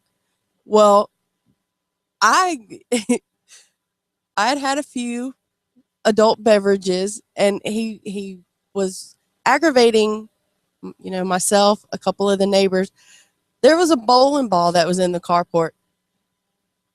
Yeah, I was gonna roll it down the driveway, but I was stopped. Right. I got the problem stopped. is we want to stop something so bad that we'll try to upstage whatever it is that person's doing. But the problem then that makes us no better than that person. Oh yeah, but it was funny when because So the only means of my power is to use this big mouth and keep posting videos and let the reach of what I have be what stops the people. You know, that's the only thing I can. That's the only thing I can do. Well, it was funny when the punk and his dad was coming, and his dad was teaching him to drive. Uh-huh. And, you know, we all knew the car. So we all stopped the car when they were coming back through. And, you know, the dad asked, is there a problem? And, you know, Travis and my neighbor proceeded to tell him, you know, he comes in here, this car comes through here, you know, 11:30, 12 o'clock at night, coming doing donuts and flying up the road. And the dad said, oh, really? So I bet Dad was pissed. idea. We never saw the car again. Oh, yeah. in the neighborhood. Right. So yeah, it was quite funny. Video, you know, a lot of people want to joke about everybody whips their phones out. But if you're doing it for the right reason, then it's very well worth doing it. Because if you could save one life and all you had to do was pull your phone out, isn't it worth it? Oh yeah. Just for Fun Radio. Good morning again. Hi again. You know, one thing that you could always do, What? and I had a friend that used to do it, take a styrofoam cup and used to stick 8-penny nails in it and drop it in a brown paper bag and throw it out on the road. And you know, I know some of those people that have told stories like that. That's yes, sir. Yeah, And you have no can't idea say who that left live the on bag air. out in- And you have no idea who left that bag out in the middle of the road. Look, I have had a caller call me and say he's a roofer. He said, I may accidentally drop a case of roofing nails. Do you know what a case of roofing nails would do and how many cars it would do it to? No doubt I had mean, it. good Lord, nobody would come down Underwood anymore. And I'm not suggesting that anybody do that, but Yeah, you know, that could just- get dangerous. just like I know. my ability as the press to say I don't have to divulge who made these calls to me, but I point blank had a roofer say, hey, I'll be more than happy to come accidentally have a case of nails fall off my truck.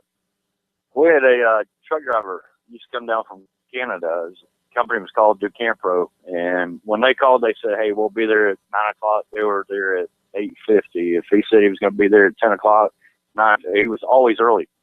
Called up one day, scheduled his appointment, said, "Hey, no problem, we'll see you." Like 8 hours later, we hadn't seen him. It's like, all right, this guy is never late. Never. He's always on time. One of the best guys that I've ever met. He's just a really good guy and believes in being punctual. He finally shows up. Dude, what happened to you? You're a little bit late today, aren't you? He goes, here, let me show you. Opens up his truck. He was following behind a hardware truck, and a box of lag screws fell out. Box of what? Big old lag screws for like anchoring decks and whatnot. I mean, these massive ones blew out 9 of his tires going down the road. Can you imagine how much that costs on the tires for a semi?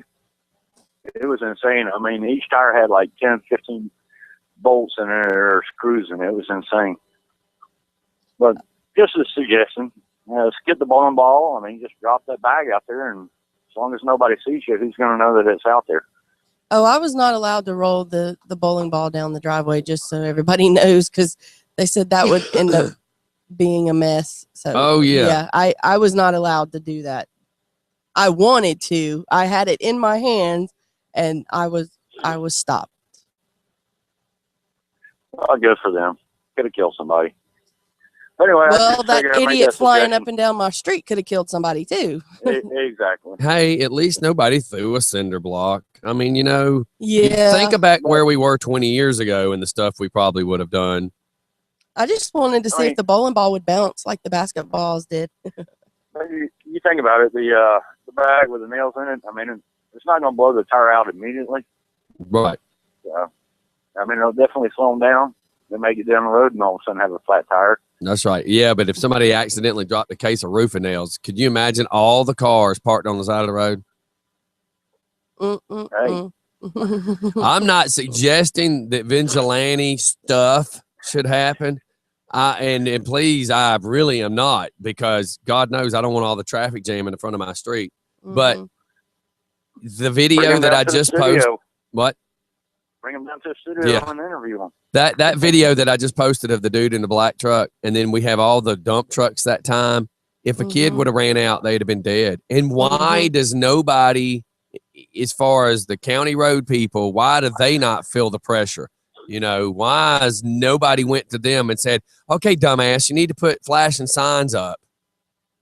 Yeah, and you know, when we were standing out there, just standing out there I need to watching, make time for me to go do that and show these people and go, okay, what is, and I'm going to have somebody videoing them and see the reaction on their face and say, why are y'all not fixing this? Y'all are responsible for the roads.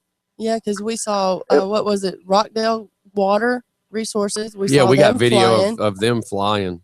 And that's a water truck. Yeah. Our county water truck flying through here. Comcast. Well, y'all have a great day. All right, man. Thanks. Have a good day. And what time's this event? Monday? He kickstands up 9:30 in the morning. It'll last all day. We leave at 9:30. It's like an hour to 2 hour event where we end up in Madison and then get back to the American Legion, and then it lasts till like 3-4 o'clock.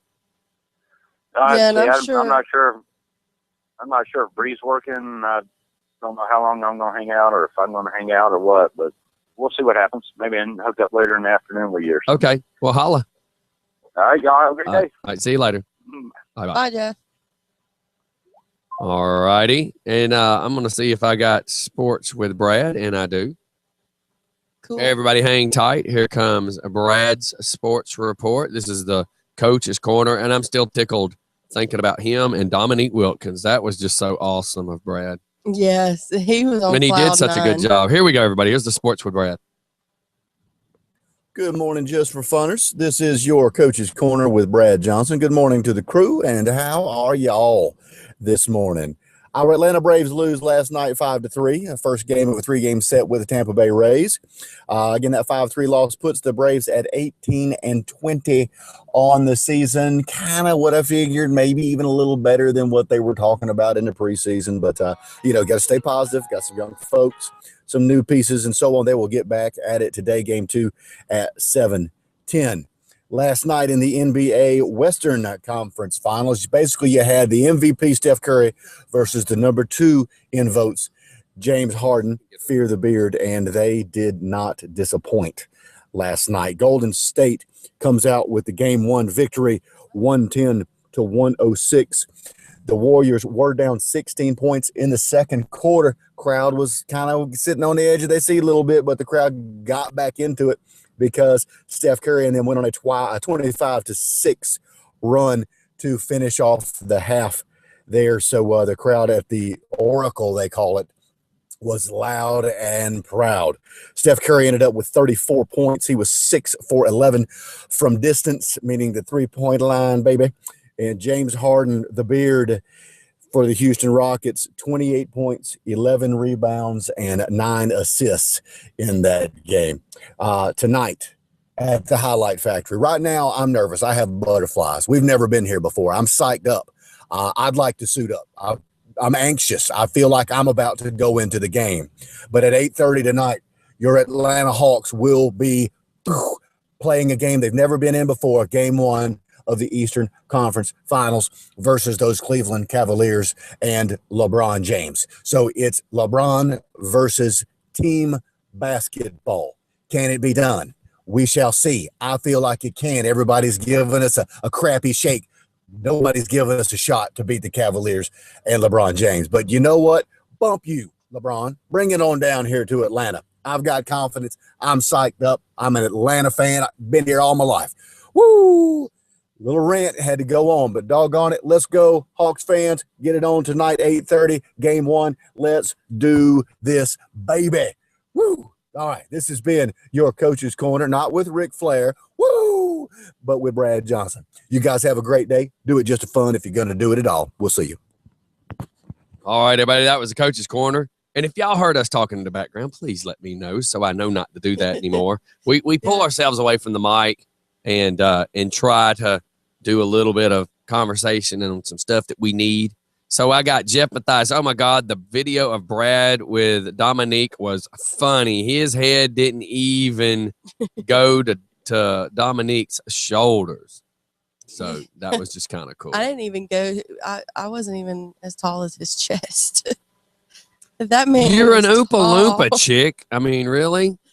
Yeah, that's why I was able to. Usually when we take the group pictures, I have to bend down a little bit. Not with him. I was able to stand straight up. But so all this talk about the speeders on the street and speeders everywhere. So yesterday, drivers on Interstate 20, they had a traffic jam due to an emu. Did you see that on the news? Yes. And that was pretty funny. The emu got out of a fence belonging to a farm somewhere around that area, and it was running down the road and jammed up traffic in both directions for nearly half an hour as deputies corralled and captured the emu. The emu was then transferred to a pen at Douglas County Animal Control, where officials found a few minor injuries to the bird, including a small patch of feathers rubbed away on its back. They do kick and scratch, and the kick and scratch can be very painful, said Francis McMillian with Douglas County Animal Control. And according to officials, the owners will have to pay a $45 fee to get their bird back. And it's a cousin to the ostrich. Yes. And I know a lot of people eat the emu meat. I don't want to eat it. You don't even know how to pronounce it. It's an emu. Emu. It's an emu, not mew. Whatever. Just go with it. A lot of people eat the ostrich eggs because an ostrich egg is as big as that notebook paper. Right Oh there. yeah, I have an ostrich egg at my house that came from Australia, but it's hollowed out. It's just the shell. Steph, that's a plastic ornament they sold at Party City, fool. No, it actually came from Australia. The one you got's pink and shiny. That's not an ostrich egg. No, it's white. with Take a a pic. hole. I don't believe you. Take a picture, send it to me. I can bring it in. And let me ask you about that crackhead looking parrot of yours. Jesus Christ, that parrot you've got looks like he is 175 years old and has been smoking crack. I have never seen your parrot. I saw that ugly excuse of a bird with a stupid Dale Earnhardt picture in the background Yep. of your trailer. I never, ever in my life, only time I've seen a parrot like that is one that is stressed, and then they call it molting, and it was losing its feathers. Your bird looks like a fake bird from a cartoon. It was crazy looking, dude. That was the most crazy looking I've ever seen. Just Fun Radio. Yeah, what's up? This is Ramrod from Muddy Beach Magazine. Oh, hey, what's going on, man? How you doing? Pretty good. That's what you were supposed to have on the schedule, yes, Stephanie. Yes, I forgot. Sorry. You have fallen down twice on this job this week. It's all right. Yeah, keep going. We're laughing. Yep, Stephanie. And look, it involved the word mud, and Stephanie should have really been all over that. Steph, explain to him explain to everybody what he does and who he is, but then also tell him what you do. I don't do nothing. Okay. Shut up. Go back to introducing him. See, you didn't write any of this down. So, no, because okay. we had our friend, one of our good friends, reached out to us and said, "Hey, man, yes, do you think? I wasn't gonna throw Pork Chop's name out there like that." But he asked, "Hey, do you think my buddy that has this magazine could call in?" And I'm like, "Heck yeah, we all need to be working together." So tell me more about your magazine, so all the listeners will know how to find you. They'll know more about what your magazine is. Okay. About a year ago, actually, a year ago this last weekend on May 16th, I dropped the first edition online of Muddy Beach Magazine. It had Relax in it. It had Moccasin Creek, Justin G. That was one of the first ones we had. I come down to actual Conyers or Georgia, right around there, and do a concert, and was going to start it, and met with Moccasin Creek, and we just did our first edition, and I said, I'm gonna have fun doing this. I'm gonna do all kinds of music and kind of just throw country rap out to everybody in the South. Go and push it outside the South, bring stuff from outside the South into the South. I'm just gonna do whatever I want with the magazine and just have fun doing it. That's I'm right. Get muddy doing it is what I call it. Right. Like backing my knuckles, getting muddy, getting in the mud, coming out in the mud, doing whatever I wanted to do with it. And it got kind of big, and people were just really interested in it. And we're actually going to start our first hard copy edition. Josh Seabolt was in the beginning was a big help to me to kind of focus my direction on doing it. So. I think he had him there last week. Yeah, had him in.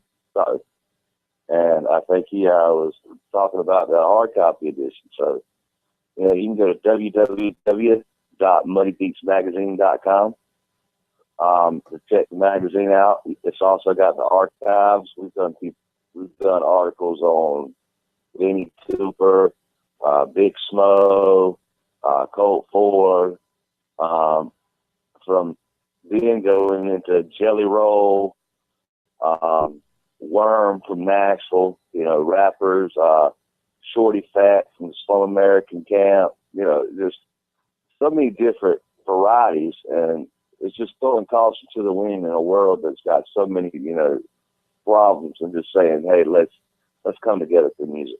That's right. And that's good, man, because, there's a lot of times where people are just bypassing stuff because they don't know what it is, and that's the whole problem. Is most of these cats don't even know. Like I just played some Michael Knight a minute ago.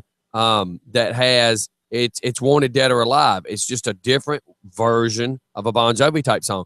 And there's so many people that have said, "Man, I love the hell out of that song. I never knew this type of stuff existed." And then you'll play something by the Lax, and they go, "Oh my God, I never knew that existed." And it's like, come on, man, there is a big world out there. People need to start opening their eyes. Yeah, and music is to me is poetry, melody, life, lifeblood. And it's all connected somehow in some way. People just, we live in such a world where we got to be compartmentalized. Right. And I'm never going to do that.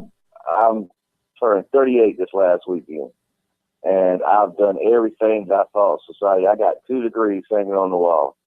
I've been 5 years in the Marine Corps. I've done everything I thought society thought that I needed to do to be a highly successful, socialite, I guess, or whatever. And just one day I woke up and said, I'm gonna do what I want to do. I'm not gonna impress anybody anymore. I'm gonna like what I want to like, what I always liked. I'm not gonna try to fit myself in this cage, and that's what Muddy Beats is all about. If you look at the logo, the Muddy is made of wood, got mud dripping down it, and then in the middle of it, you got me wearing overalls with a backwards hat, with Kenny shoes on and sunglasses, and then the Beats is made in graffiti. You know what I'm saying? Yes. And it's just 2 parts. It's the duality of my soul. Yeah, I'm actually flipping through your let me move that around so people that are watching the YouTube. I'm actually right now going through your Facebook just so people can see it. If you're watching our YouTube, you'll see us as we're flipping through there. I just make sure all of the listeners is able to see it as well. It's just like the duality of the soul. And then I started, I don't know if you ever heard of Chris Bowen, Element. He changed his name to Element. I started working with him and started my own little label called Muddy Mafia Records. Okay. Cool. And I did that with him because, he was one of the first people that just, every now and then he would call me, and I'm like, this dude's, at the time he was 15. Right. I said, I've never had nobody like that. Right. That would just say, hey, how you doing? What's up? Just wanted to check on you and see how you were doing. And Josh would do the same thing. And so, so I'm not used to always been a loner.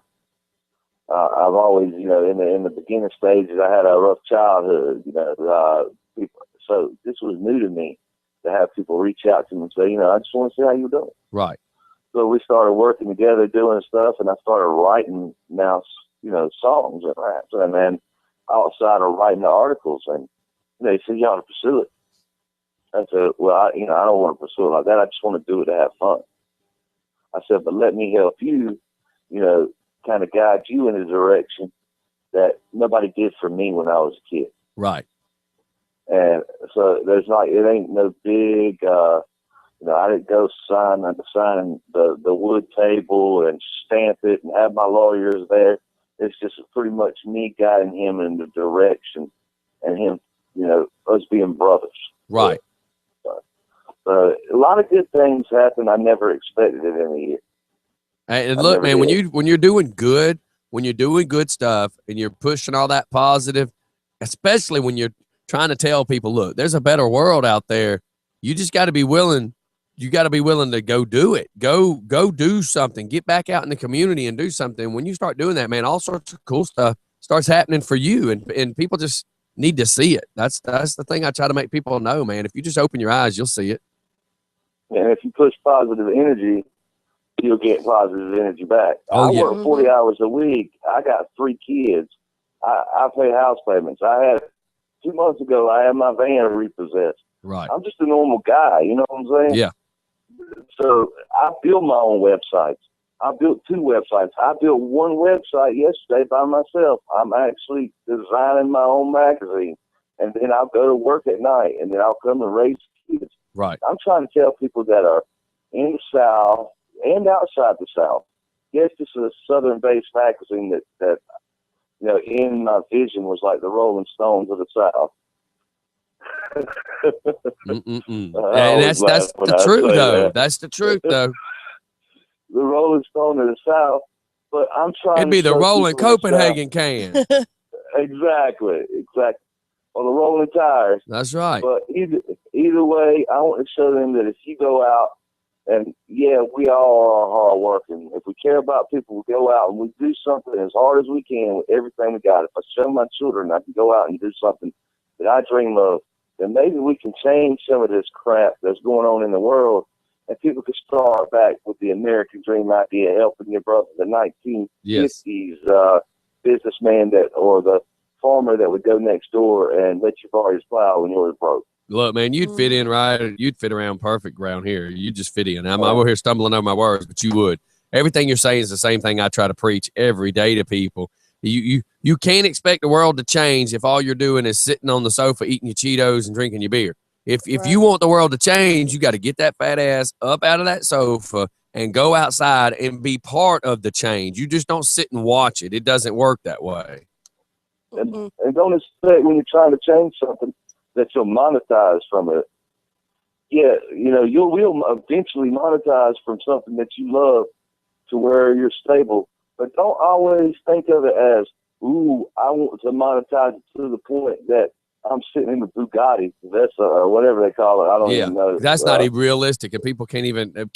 That's the thing where people can't even get past that. I mean, like, come on, dude, see the real world and try to change it.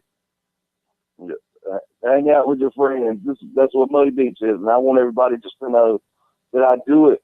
My mission statement for Muddy Beach Magazine. When I wrote it down at a night with the Lax, when we went to the Lax, I got messed up, and the next day I woke up in a hotel in Charlotte, and everything seemed that point in time, everything seemed to be really bad in my life. So I wrote down the whole idea of Muddy Beach Magazine on a pizza box, which I wish I had kept it, not transferred it over to a notebook. Right. The whole idea was 100% for the readers, 100% for the artists. You know what I'm saying? And really, I didn't care about what the industry thought of me. You know, because I have had, you know, I know it's just like sharks in water. It's just like any business. But I've always done it for 100% for the music, and 100% for the artist, and 100% for the reader. Right. And the thing is if I do that, then I have really shown the blossom of what music means to me in my life. Now, I know that I tell people all the time, business is cutthroat, but hey, I was prepared for it. I used to be a preacher. Wow. And I did.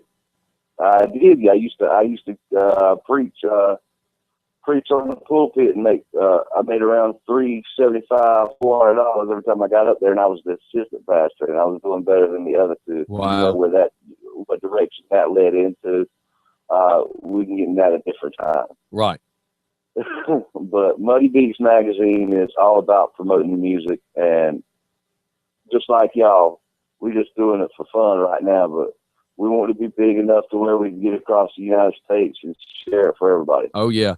And then that's us. We're turning 5, and we started out where this was just, it was something to just have and still do my DJing and my bars and everything else. And then once I got it started, it was, I want to make this bigger, better. And now we're turning 5, and that's where we're going every day. You know, we had a night goofball show where we would just once a week do crazy stuff and act silly, play music 24 hours a day. People kept saying, man, you need to do a morning show. You need to do a morning show. And I just never saw it. I was like, nobody's going to like that. Nobody's going to want that. And now the morning show, October turns a year. Turns 2 years this October.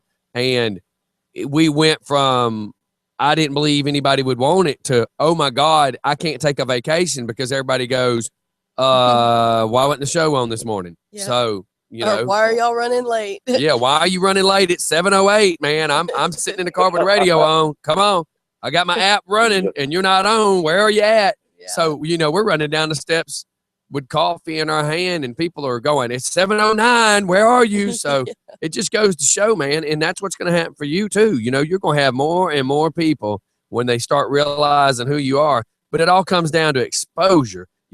People got to see you to know you're there. There's more people out there that love us than hate us, but there's so many people out there that could love us. They just don't know about us yet. Yep. Yeah, I feel like I'm in the.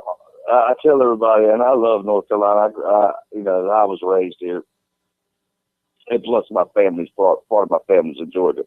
I feel like I'm in the music industry now. I feel like I'm in the armpit of the South. Yeah. I said, oh my God, I'm in North Carolina writing a music magazine, and everybody's in Georgia and Florida. Yeah. And everybody's in Tennessee. That's right. I said, it's like I'm stuck in a cage. I said, I want to get out, but you know, I can't believe that I've done as much as I've done from my little house in Wilson, North Carolina. You know what I'm saying? Yeah. I am sitting here in Wilson, North Carolina, but I'm reaching out to people. I've got almost 10,000, Facebook likes. And they're reading the magazine and articles I wrote. Right. Back when I was a kid, writing was that. My dad didn't believe in the creative side. He believed in getting your butt out and getting to work and Right. learning a trade. That's right. So, and he was a Vietnam vet with Agent Orange, so it wasn't a happy time, So I put that stuff to the side. I can't believe that I'm finally doing something that I can use my creativity for. That's right. It's magical. Yeah. And that's see, what I I worked tell construction, and my mom was like, I don't see it. I don't see it working. Please don't spend a bunch of time pursuing something that I don't think is going to work. And I kept saying, my gut feeling is internet radio will be the future. And here we are, going on 5 years later. Really 5 years ago right now is when I started building this radio station. And people said it'll never work. It'll never work. Well, now it's 5 years later and we're still trucking along and getting bigger every day. So sometimes you just got to take that leap of faith. And even if they don't believe in you, you got to believe in yourself. Exactly. Because internet radio is freedom. You know Yes. what I'm saying? Was I not supposed to say it? No, But it is. It's I don't freedom answer to compared anybody. Yeah. And that's what this magazine and, the record label and going to these concerts and, telling my children, it's the true freedom. That's right. That's what people are looking for. They say we're the land of the free, but sometimes we get caught up and we enslave ourselves. That's right. You know what I'm saying? Well, we're scared to take that leap. People, 70 years ago, people were scared to take that leap. That's why you have what you have, in your stores, and you have companies that have lasted for, 80 years. They weren't scared to take the leap. And sometimes you just got to do it. You just got to take it. And I think the one thing that reminds me of taking that leap is when I was going to, I started primarily in country rap, most in country, but mainly country rap, and I've done almost all the artists.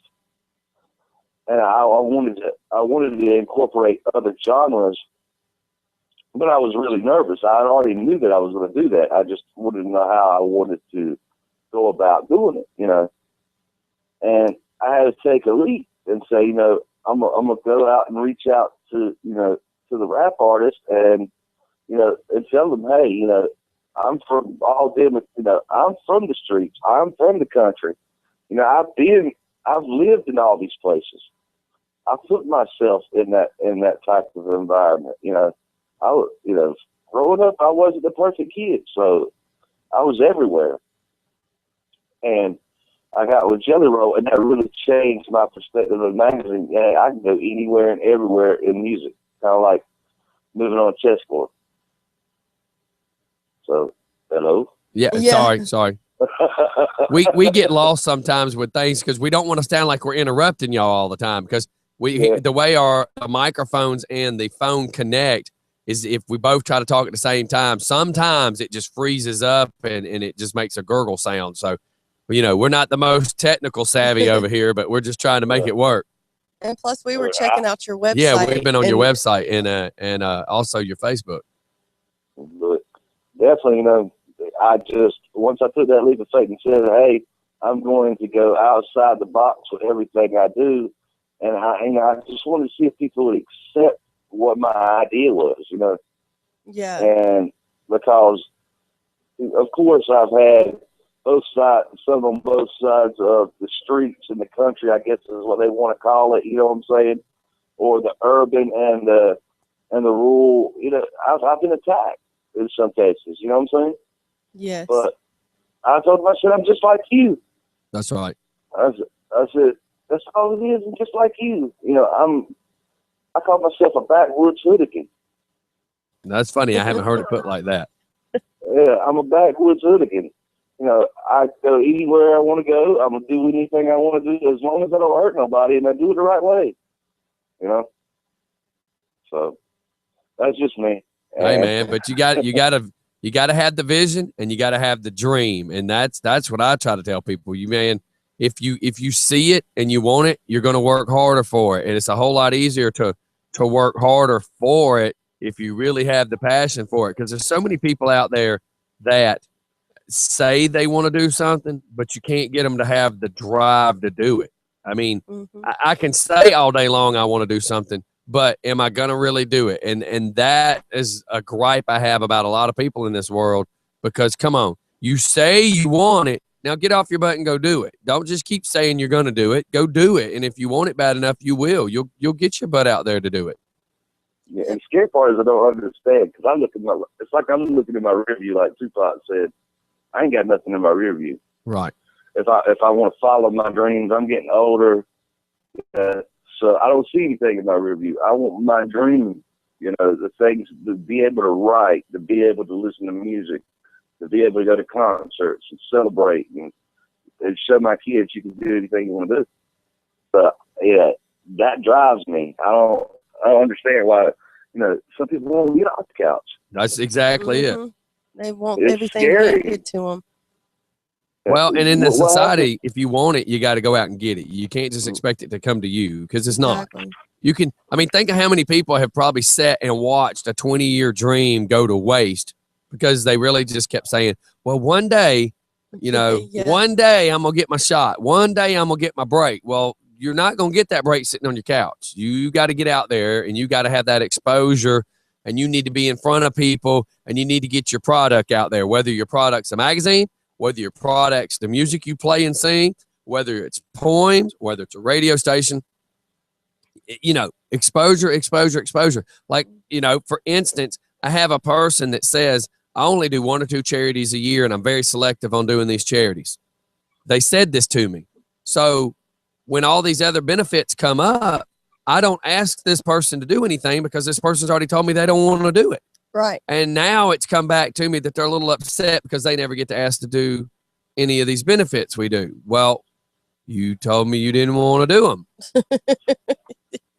So you can't win for losing. you can't be mad at me because you didn't get an invite to come do this big charity because you said you didn't want to do them. Yeah. Right. You can't be selective and then all of a sudden become up to everything. That's right.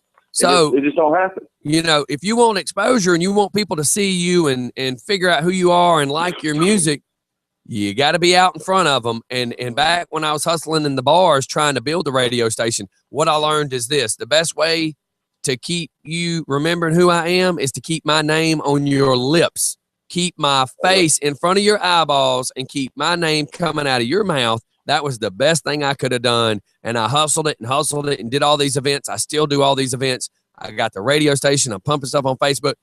If you look like you've disappeared, you basically have disappeared, because they're never going to talk about you if they don't see you.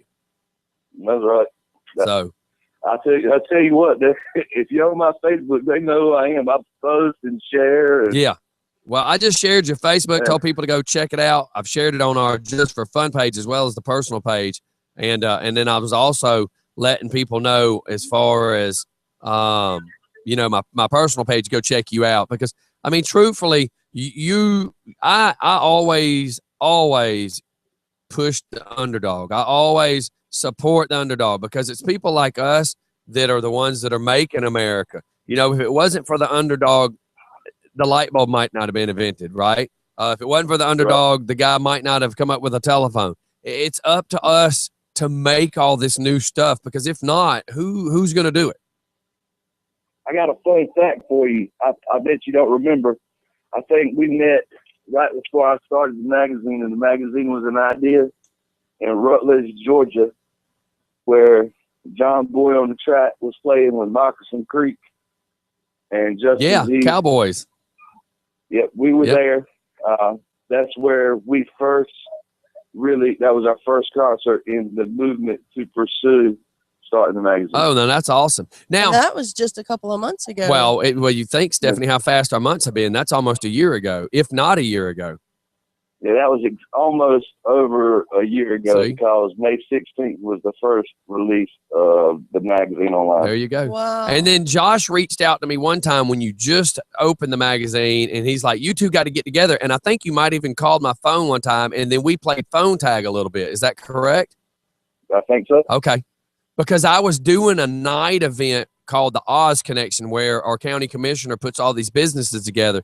And Josh had called, and it was like, you know how it is when you're busy. I'm just like, yeah, just get him to call me, and I got to get back inside, because for Josh to call me at late at night like that was odd. So I thought I needed to get on the phone just in case something was wrong. But you know, everything happens with time, and so maybe it was supposed to happen the way it did, and maybe it's just happening the way it's supposed to. But anything I can do to help support you and get your stuff out, you let me know. Heck, for that matter, anytime you want to write articles and share them on my fun page, I will post them. Or anytime you got important news or whatever that you want to share, hang on to this number. You shoot, dude, you could call in every day if you wanted to. You know, I am so open for communication, and add to the show, because there'll be 5 or 6 people out there that's going to say, show me how to get to this site again, because that's how it typically works. Everybody, I tell people, music is like ice cream. Everybody loves ice cream, but depending on what mood you're in, that delegates what flavor of ice cream you want. So right now, you might be in the mood for some vanilla ice, but later on, you might be in the mood for the Lax or the Georgia Boys. You know, it's just all of what mood are you in? You might go from James Brown to Moccasin Creek, which, you know, Porch Honky gets played way a lot. Oh my God, we play Porch Honky 4 or 5 times a day. Yes. And then go from there to Tech 9. Yeah. Worldwide Choppers. We do a little of it all. That's a big day right there. Yeah. But I've had days where I wake up, you know, listening to Winnie Cooper, and then going from there to Tech 9, from there to, I listen to classical. I learned how to salsa when I was in Texas in the Marines. So I listened to mariachi. You know, that's crazy, but we all listen to so much. Listen you know? to that, but yes, you can. That was a perfect night in life when I learned how to salsa. Right. You know, because it was something different, and I never experienced it before. The music was catchy, so every now and then I catch myself in the mirror doing it. Yep. Well, you know, I start my shows off sometimes with oldies when I'm doing something live, because when you start playing some of the oldies where it's real, I mean, let's face it, real singing before all the computer enhanced stuff. When you start playing that, you get your speaker set, you get your PA set, you're able to walk out there, and that's how you find your sounds. And I'll change it 4 or 5 different songs, but that's how I know my sound's right. When you can go from several of these different songs and it sounds great on every song. If you can make oldies sound good, then you can make anything sound good. Mm-hmm. Man, Lionel Richie, Otis Redding. Oh, yes. Smokey Robinson, James Brown, Lord. And see, I've got some mixes of James Brown and Led Zeppelin put together. That's amazing. Smokey Robinson, it's so funny you said that, because that is one of my all-time favorites, period, hands down. I mean, Ray Charles is good, James is good, but Smokey Robinson, that when you start getting into that kind of era, that's just some of the world that I just love. I mean, that's when music was like exploding, and all the new sounds were coming out, and Chuck Berry had grabbed a guitar, and I mean, you know, all those time frames, man, that's when music was, not to say music's not now, but music then, well, let's compare it this way. Where music was then is kind of where we are now, because now you have country guys rapping. You have all this new music. I mean, Moccasin Creek, man, some of their stuff is just so crazy wild, because they have so much different music mixed together. And I think it's kind of the same, you know, it's an explosion of music. Yeah. We were starting that an inevitable come up where things start to blend together and art starts to be made. You know what I'm saying? Yes. And it's no longer this, I'm going to hold back for this genre. You're over here. You know, this is your genre. Stay where you're at. Yes. And I can stand that. And this is where I'm at. But people, see, it's also, if you look at political, and I ain't getting all into that. Yeah. Political, you know, economical. We're at a stage now where music is becoming that hope again. Right. And people are blending it together, and art is growing.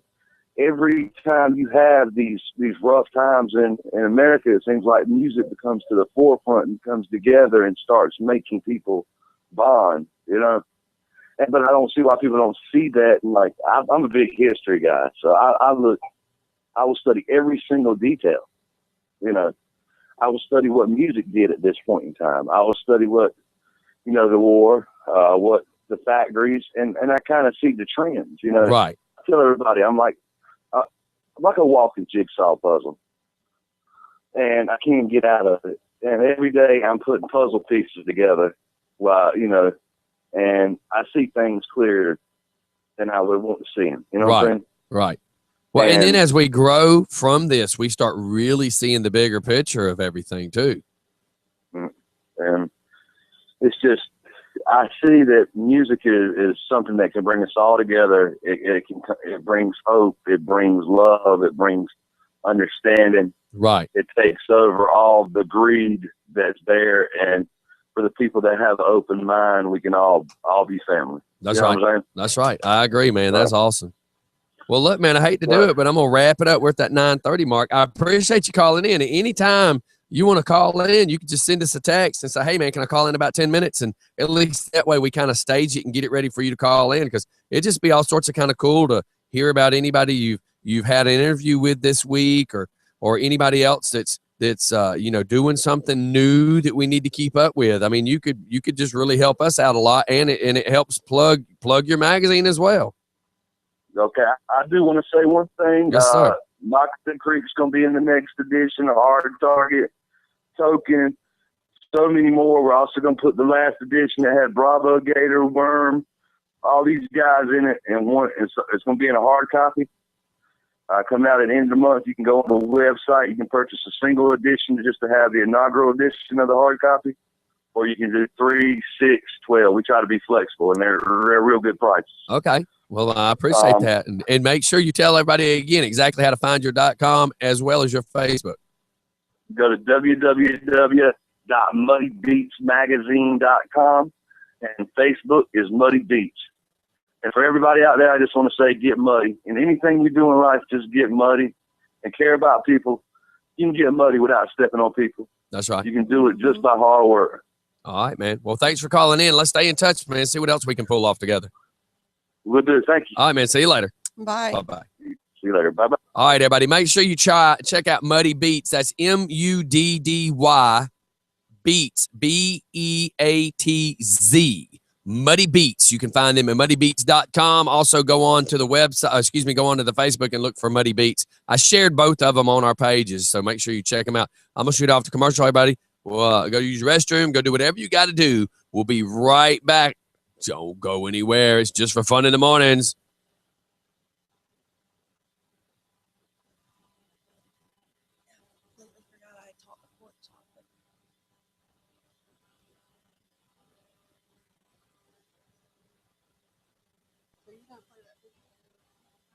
Which one? That one right there. Oh, yeah, we can.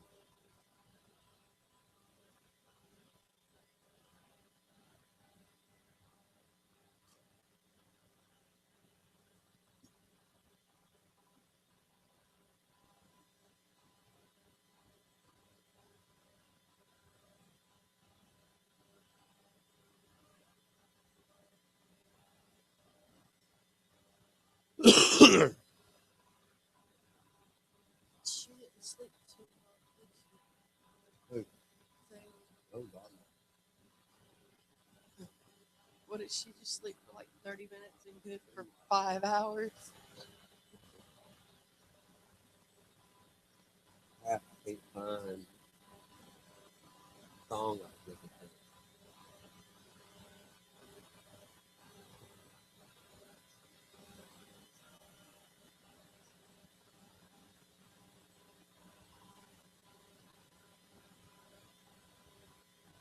We need to get some of that. We need to get some of those songs put in there.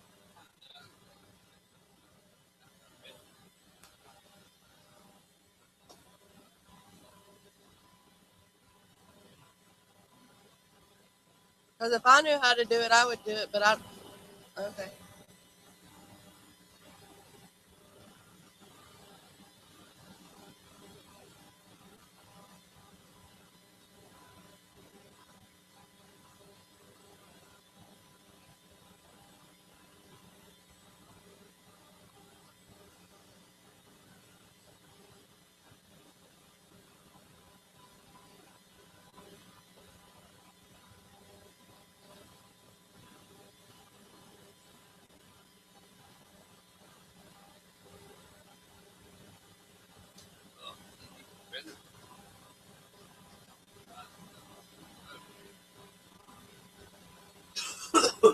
I said if I knew how to do it, I would help, but I don't know how. Because you have to put it on a thumb drive and then put it over there. Well, it's already, yeah.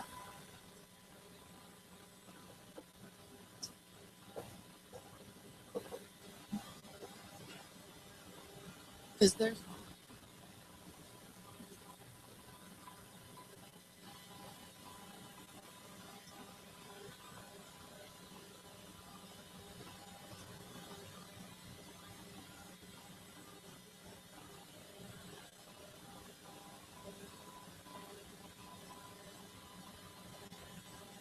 So what am I saying? Hey,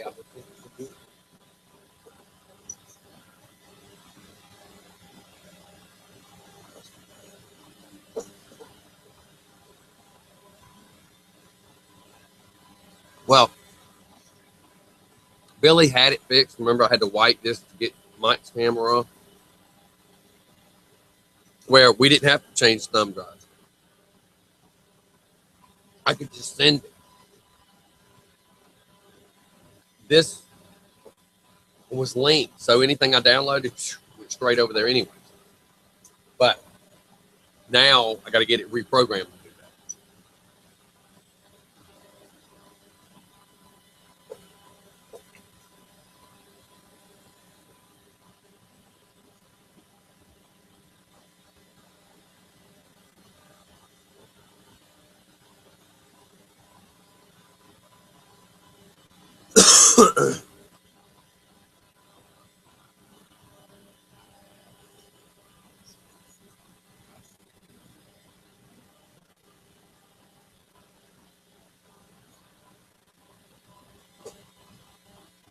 So Bill Murray is so drunk that he's fallen off stage. So we'll listen to that.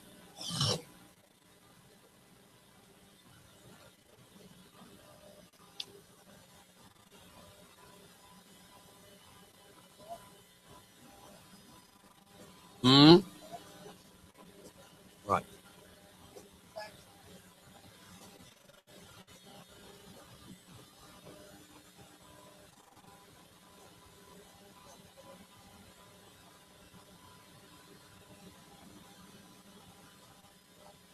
How crazy is it going to be if Rumor and Ashton Kutcher end up hooking up?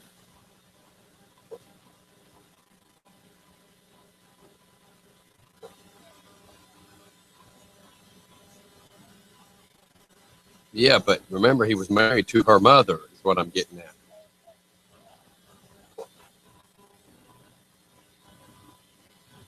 And a four-wheel drive.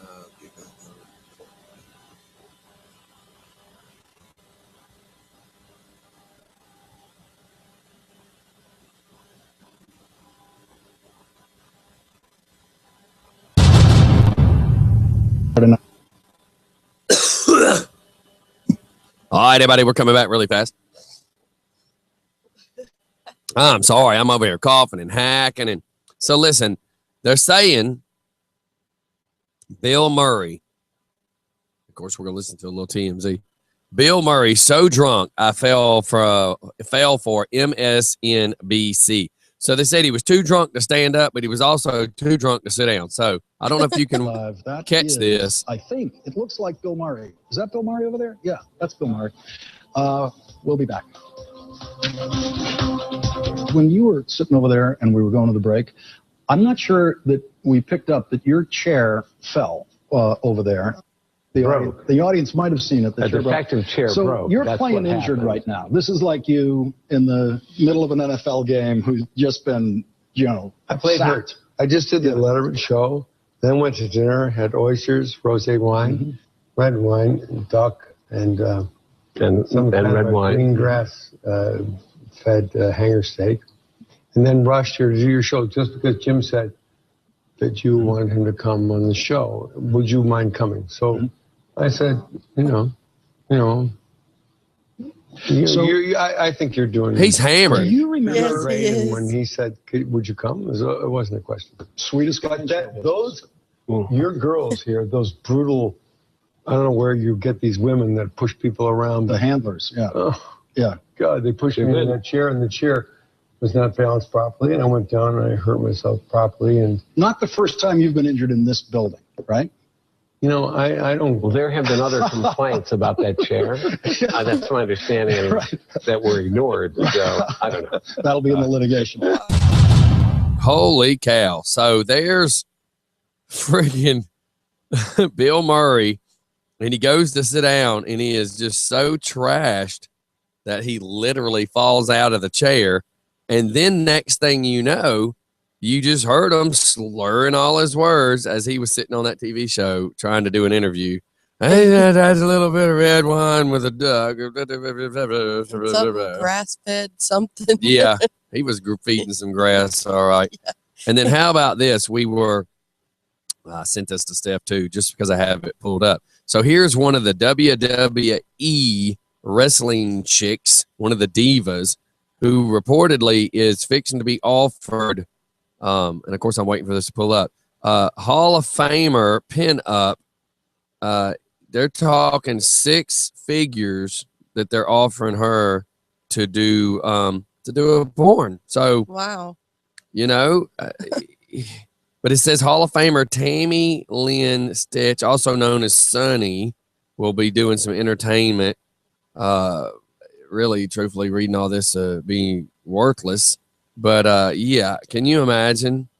How's that going to go over? Is she ex WWE? You know what I'm saying? Because if you're WWE, you might not need to be doing that. It's one thing to pose in Playboy like China did, but extremely different if you're going to do video. Well, she did a sex tape too with but she wasn't WWE at the time. She was already gone. Well, isn't she gone too though? I don't know. It didn't say. Oh, where's my zapper? I thought you said ex WWE. I just you don't listen. I said it doesn't say X. So since it didn't say X, is why I was wondering if she was an ex, or is this just, you know, what's going on is what I was really just getting at, because, you know, typically it would have said ex, kind of like if you had a ex-boyfriend or an ex-girlfriend, or in your case, an ex-cousin. He was my cousin, but once we made out, it just changed stuff. He's now my ex-lover.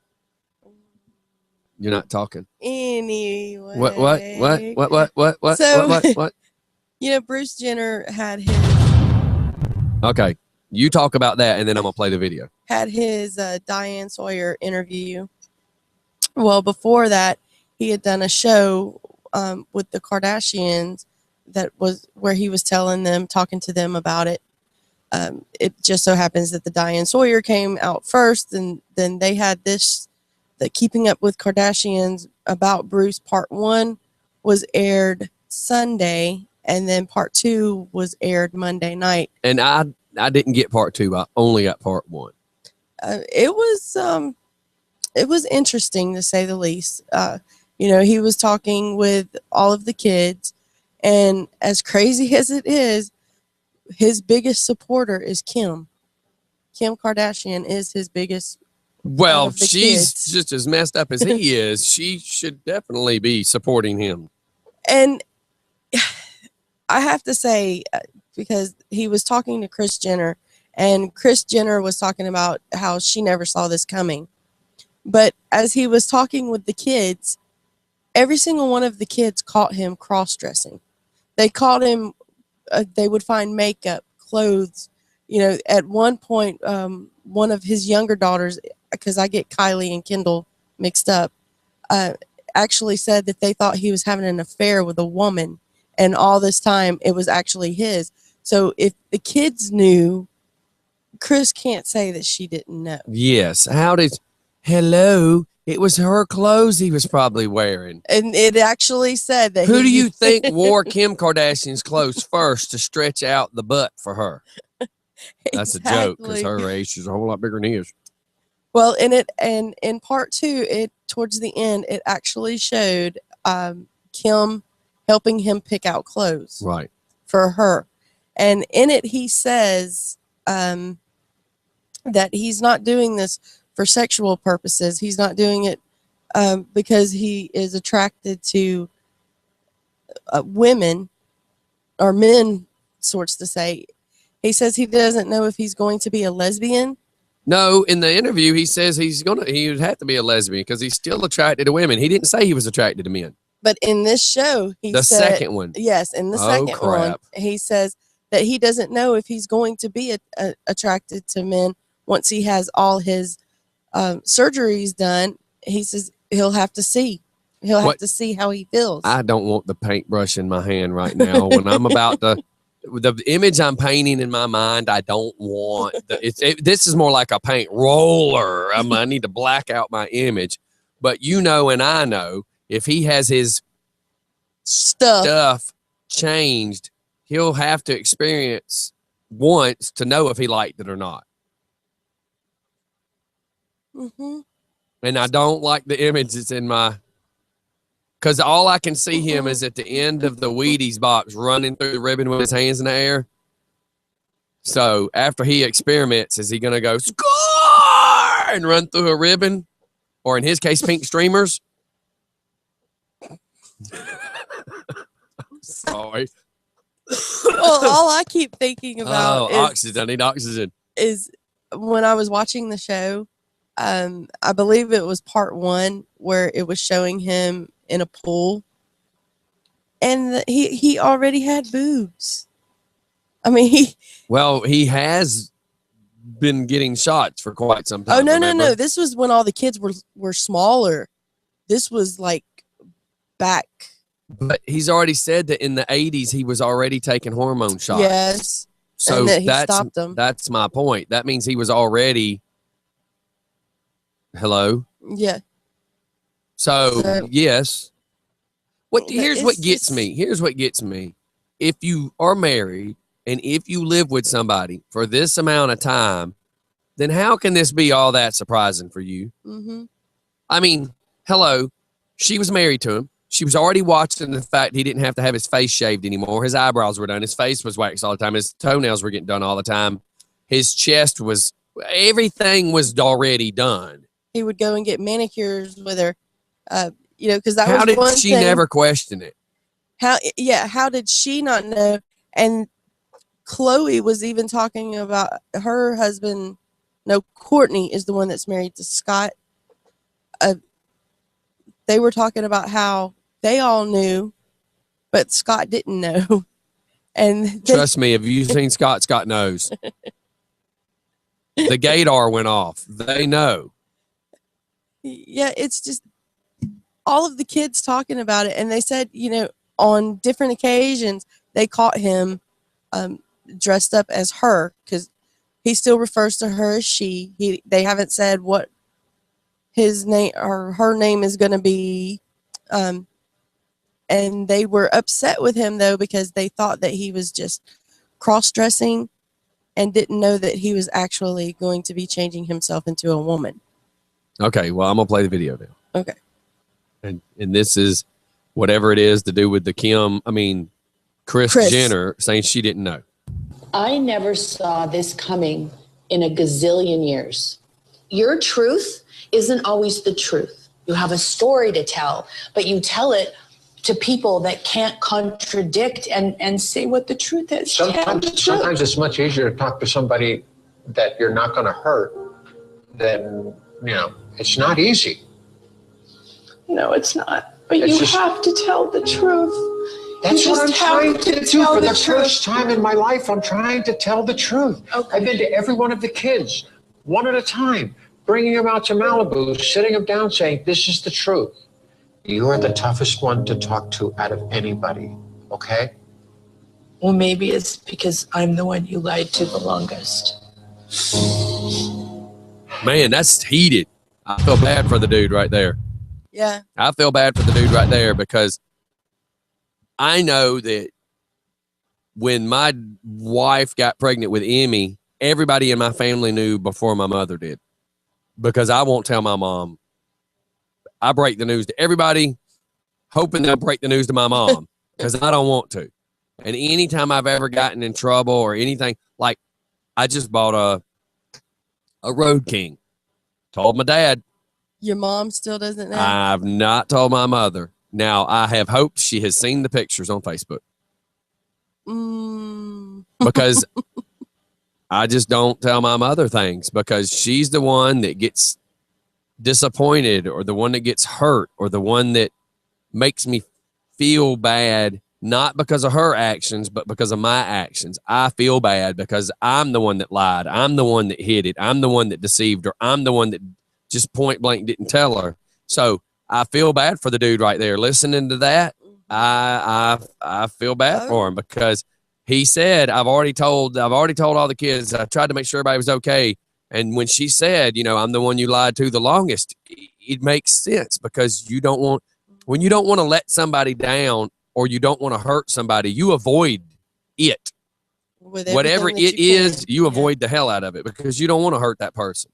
Yeah, it was very touching. It was very, to see how the kids. And I can make fun of all this Jenner junk, but truthfully, and I said it the other day, that man, I feel bad for him because he's lived his whole life a lie. A lie. Yeah. And nobody can say, we can joke, we can tell jokes and make fun of stuff, but no matter what, that guy's the guy that's got to live it. Yeah. And he's the one that's been living.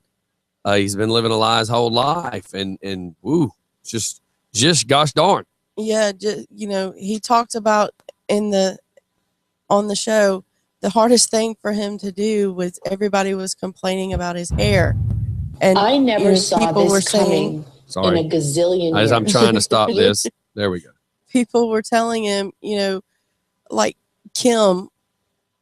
They showed her telling him that before he could come to the wedding, he had to cut his hair. And he said that was the hardest thing for him to do because he wanted his hair long, because he wanted to look in the mirror and see himself as the way he felt. Yeah, that's right. Whatever image that he saw of himself is what he wanted. And that has to be horrible to look in the mirror for 60-something years and not like what you see looking back at you. Right. And unfortunately, he's having to go through all of this publicly and get people making fun of him and everything. And, it is a sad situation, but kudos to him for doing it in the public eye because he's wanting to help other people. And he says that in the show that he wants to help some other transgender out there that's having issues. Right. So, but yeah. I was trying to find this part about Rumor Willis, meaning Demi Moore's daughter. The one that won the Dances with the Stars. Yeah, for anybody that watches that. But anyway. Hey, she was good. Who cares that she was on that show? It's Bruce Willis and Demi Moore's daughter. But the catch is the rumor that's going around about her and Ashton Kutcher. And what's funny is Ashton was her stepdaddy for how many years? And it seems like there's a little Woody Allen something going on here, if that makes any sense. Because it's like, really? Come on. Come on. It's just crazy that Bruce Willis's daughter. Now, how's Brucey going to take that? How's Demi Moore going to take that? That's even bigger. What's Demi Moore going to have to say about said allegations? I mean, first off, what if she says it's all lies, it's all lies, it's all lies, but then all of a sudden it pops up that it's not lies? Then what? Steph? That's crazy. Yeah. I was looking it up. I was trying to find it so I can play it. Yeah. I can find it on the website, but I'm not finding it on my phone. So I wanted to be able to play it, and I'm having a hard time finding it. Yeah, because she said that she had a big crush on him. She's already said that. And she said that she keeps in touch with him. So what's going to happen? Is he going to draw a line and say, okay, we can't do this, and then drunk night in Vegas. Oops. Right? Yes. I mean, because stupid stuff like that has happened before. You know, here you are, the drunk person in Vegas. If you will, go to that sliding glass door. We got somebody fixing to come in. You've got the drunk night in Vegas where something stupid happens, and then what? So you sit there and say, okay, we're not going to do this. We're going to draw a line in the sand and say, okay, you were my stepdaughter, and, you know, all of a sudden you were my stepdaddy, but then all of a sudden it happens. So the two of these people, she's now an adult. So here she is, the ex-stepdaughter of Ashton Kutcher. She decides that she's had a crush on him forever.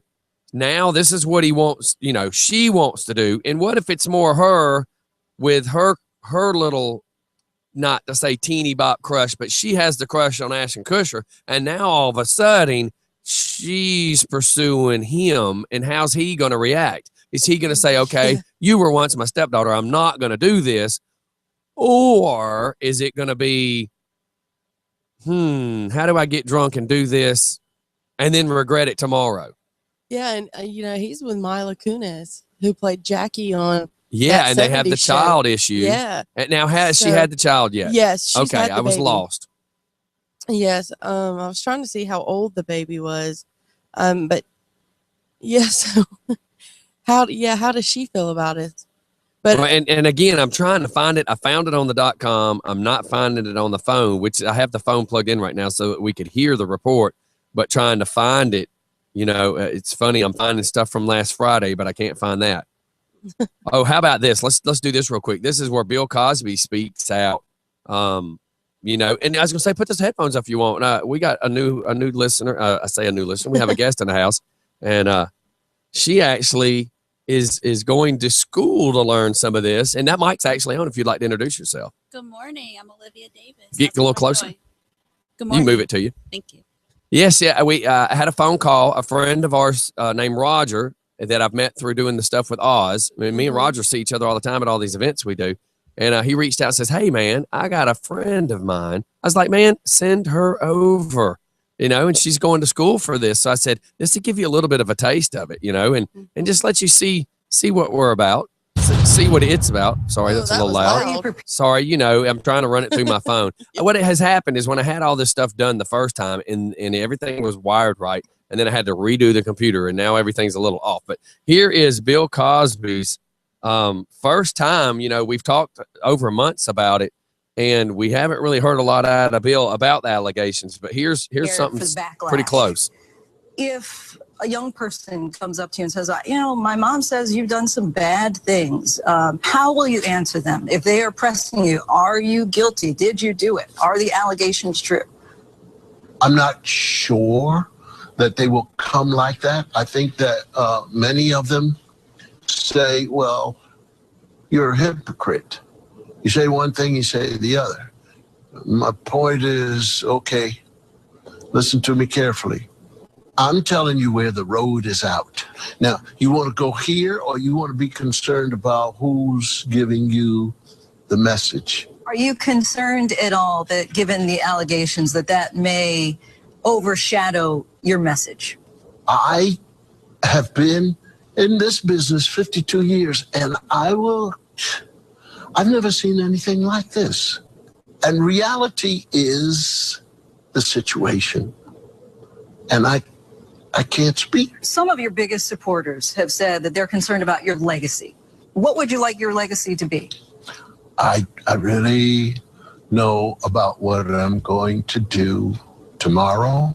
I have a ton of ideas to put on television about people and their love for each other.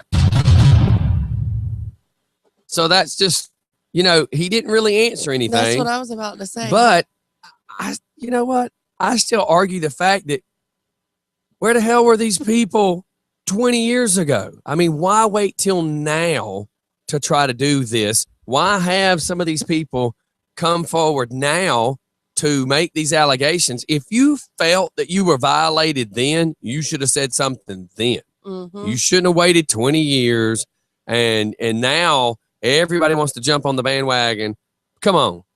That's stupid. And if you were drunk hanging out at a party, then why in the world are you going to be upset because you and him did something stupid together when you were the one that was at the party being stupid? So, did you hear that too? Okay. Well, my friend Quentin just I heard the knock after he tried to call on the phone. So, if you just looked over there, Stephanie, did your T-Rex arms not allow you to stick your head out of the door? Have you lost your mind? Somebody knocks on the door. Never mind. No, you're making people too mad these days, so you never know what they're going to be. I've been reporting all the speeding that's happening around here, so now Stephanie is upset that she might get hurt. No, I'm even more upset that I used to almost get hurt pulling out of your driveway, so that's being... So at least you feel better about the driving here. Yeah, but yeah, I heard the knock and... Oh, okay. Oh, well. That could have just been stuff in your ears. Not if you heard it too. Because my people... okay, let's get out of here. My Look, voices we're at don't talk to you. Yeah, your voices definitely don't talk to me. It's 10:02, everybody. We're going to get out of here, and we're going to talk to this lovely lady right here. She's wanting to pursue the radio world, so kind of chat with her for a second. And did you check out any of us yesterday? I did. I watched the segment about the NAACP last night. And you weren't nervous? Okay. It's pretty good. So then that means she didn't see the one where you got zapped with the taser because she's here. If she had seen that one, she wouldn't have showed up. Yeah. I forget what day that was. Well, it depends on which one he's talking about too. Which time? Yeah. Which time? That's right. Yeah. It's all just for fun. All right, everybody, we're going to get out of here. We will see y'all tomorrow. What's tomorrow? Thursday. We're open? Yes. Okay, so we're going to be seeing what we can do about coming up with some people for tomorrow. Yes. I need actual guests, not just somebody who wants to come sit in on the show. If there's actually a guest that has a cool business or something they'd like to talk about, just let us know. Get a hold of me or Steph. Yeah, and you know, it would be pretty cool. I was thinking about this as I was watching the Bruce Jenner special, to get a transgender in here just to talk about like what they go Travis through. is working out of town. Really? Travis is growing his hair out. Is there something I need to know? Yeah, we need to get him in here with Mo so Mo can put that in his head to get the mullet. Yes, we have the hypnotist that's supposed to be in on Friday, so that could be kind of neat. Yeah, so you for sure have to come back Friday because this could be interesting. Because I have a be feeling he's going to make us like cluck I'm like trying a to get chicken. him to make me stop cussing. Yeah. At least the 4-letter big words that I probably don't need to say. Well, Travis said that it's not going to work because both of us are hard-headed. So yeah, but I thought the catch was if you were already willing to quit smoking, he could help you quit smoking. So if you're already willing to quit dropping the F-bomb, then it should be easier to stop, right? I want to believe that. Yes. Let me believe that, and then since I'm believing it more so, then it should be easier to do. Yes, because I believe, I'm willing to shed this weight. I'm gonna get him to get you stuck with like, I believe I can fly. I want to see you prance through the house. Even though you're short, it'd still be considered prance. Would it? I don't know. I thought it Stumble, would be maybe. I don't considered know. skipping because I Well, would have to could be skipping. go so Is that high. is that a thing or that Oompa bouncing. Loompas do? I've never seen an Oompa Loompa skip. No, I just see them like Okay. barely walking. All right, y'all. 10:05. We're out of here. Everybody have a great day. We will see y'all tomorrow. If you know anybody that would like to come in and be a guest tomorrow, please hit us up. Let us know. And again, not just somebody can sit in. I got to have somebody can get up on the microphone and talk. Mm-hmm. I laughed because, we brought Buddha in one time, and Buddha did great talking on the mic. And then I tried to get him to do a commercial. And it's like, Buddha, you're listening to Fun Radio. Yeah, and I'm like, it was that, very funny. that was a crazy ID spot. Can you try that again, Buddha? Say, hey, this is Buddha, and you're listening to Just for Fun Radio. And he's like, okay. And I go, action. He's like, and with the fun, Just for Fun Radio. Okay, Buddha. Appreciate that, buddy. All right, everybody. We'll see y'all later. Everybody have a great day. Take care. Don't get in trouble. Don't do anything bad. And definitely don't come speeding down my road because let me tell you, They are on it today. We'll see y'all on the flip side. Bye, y'all. Is video off? Bye, y'all. I'm getting it. See y'all later.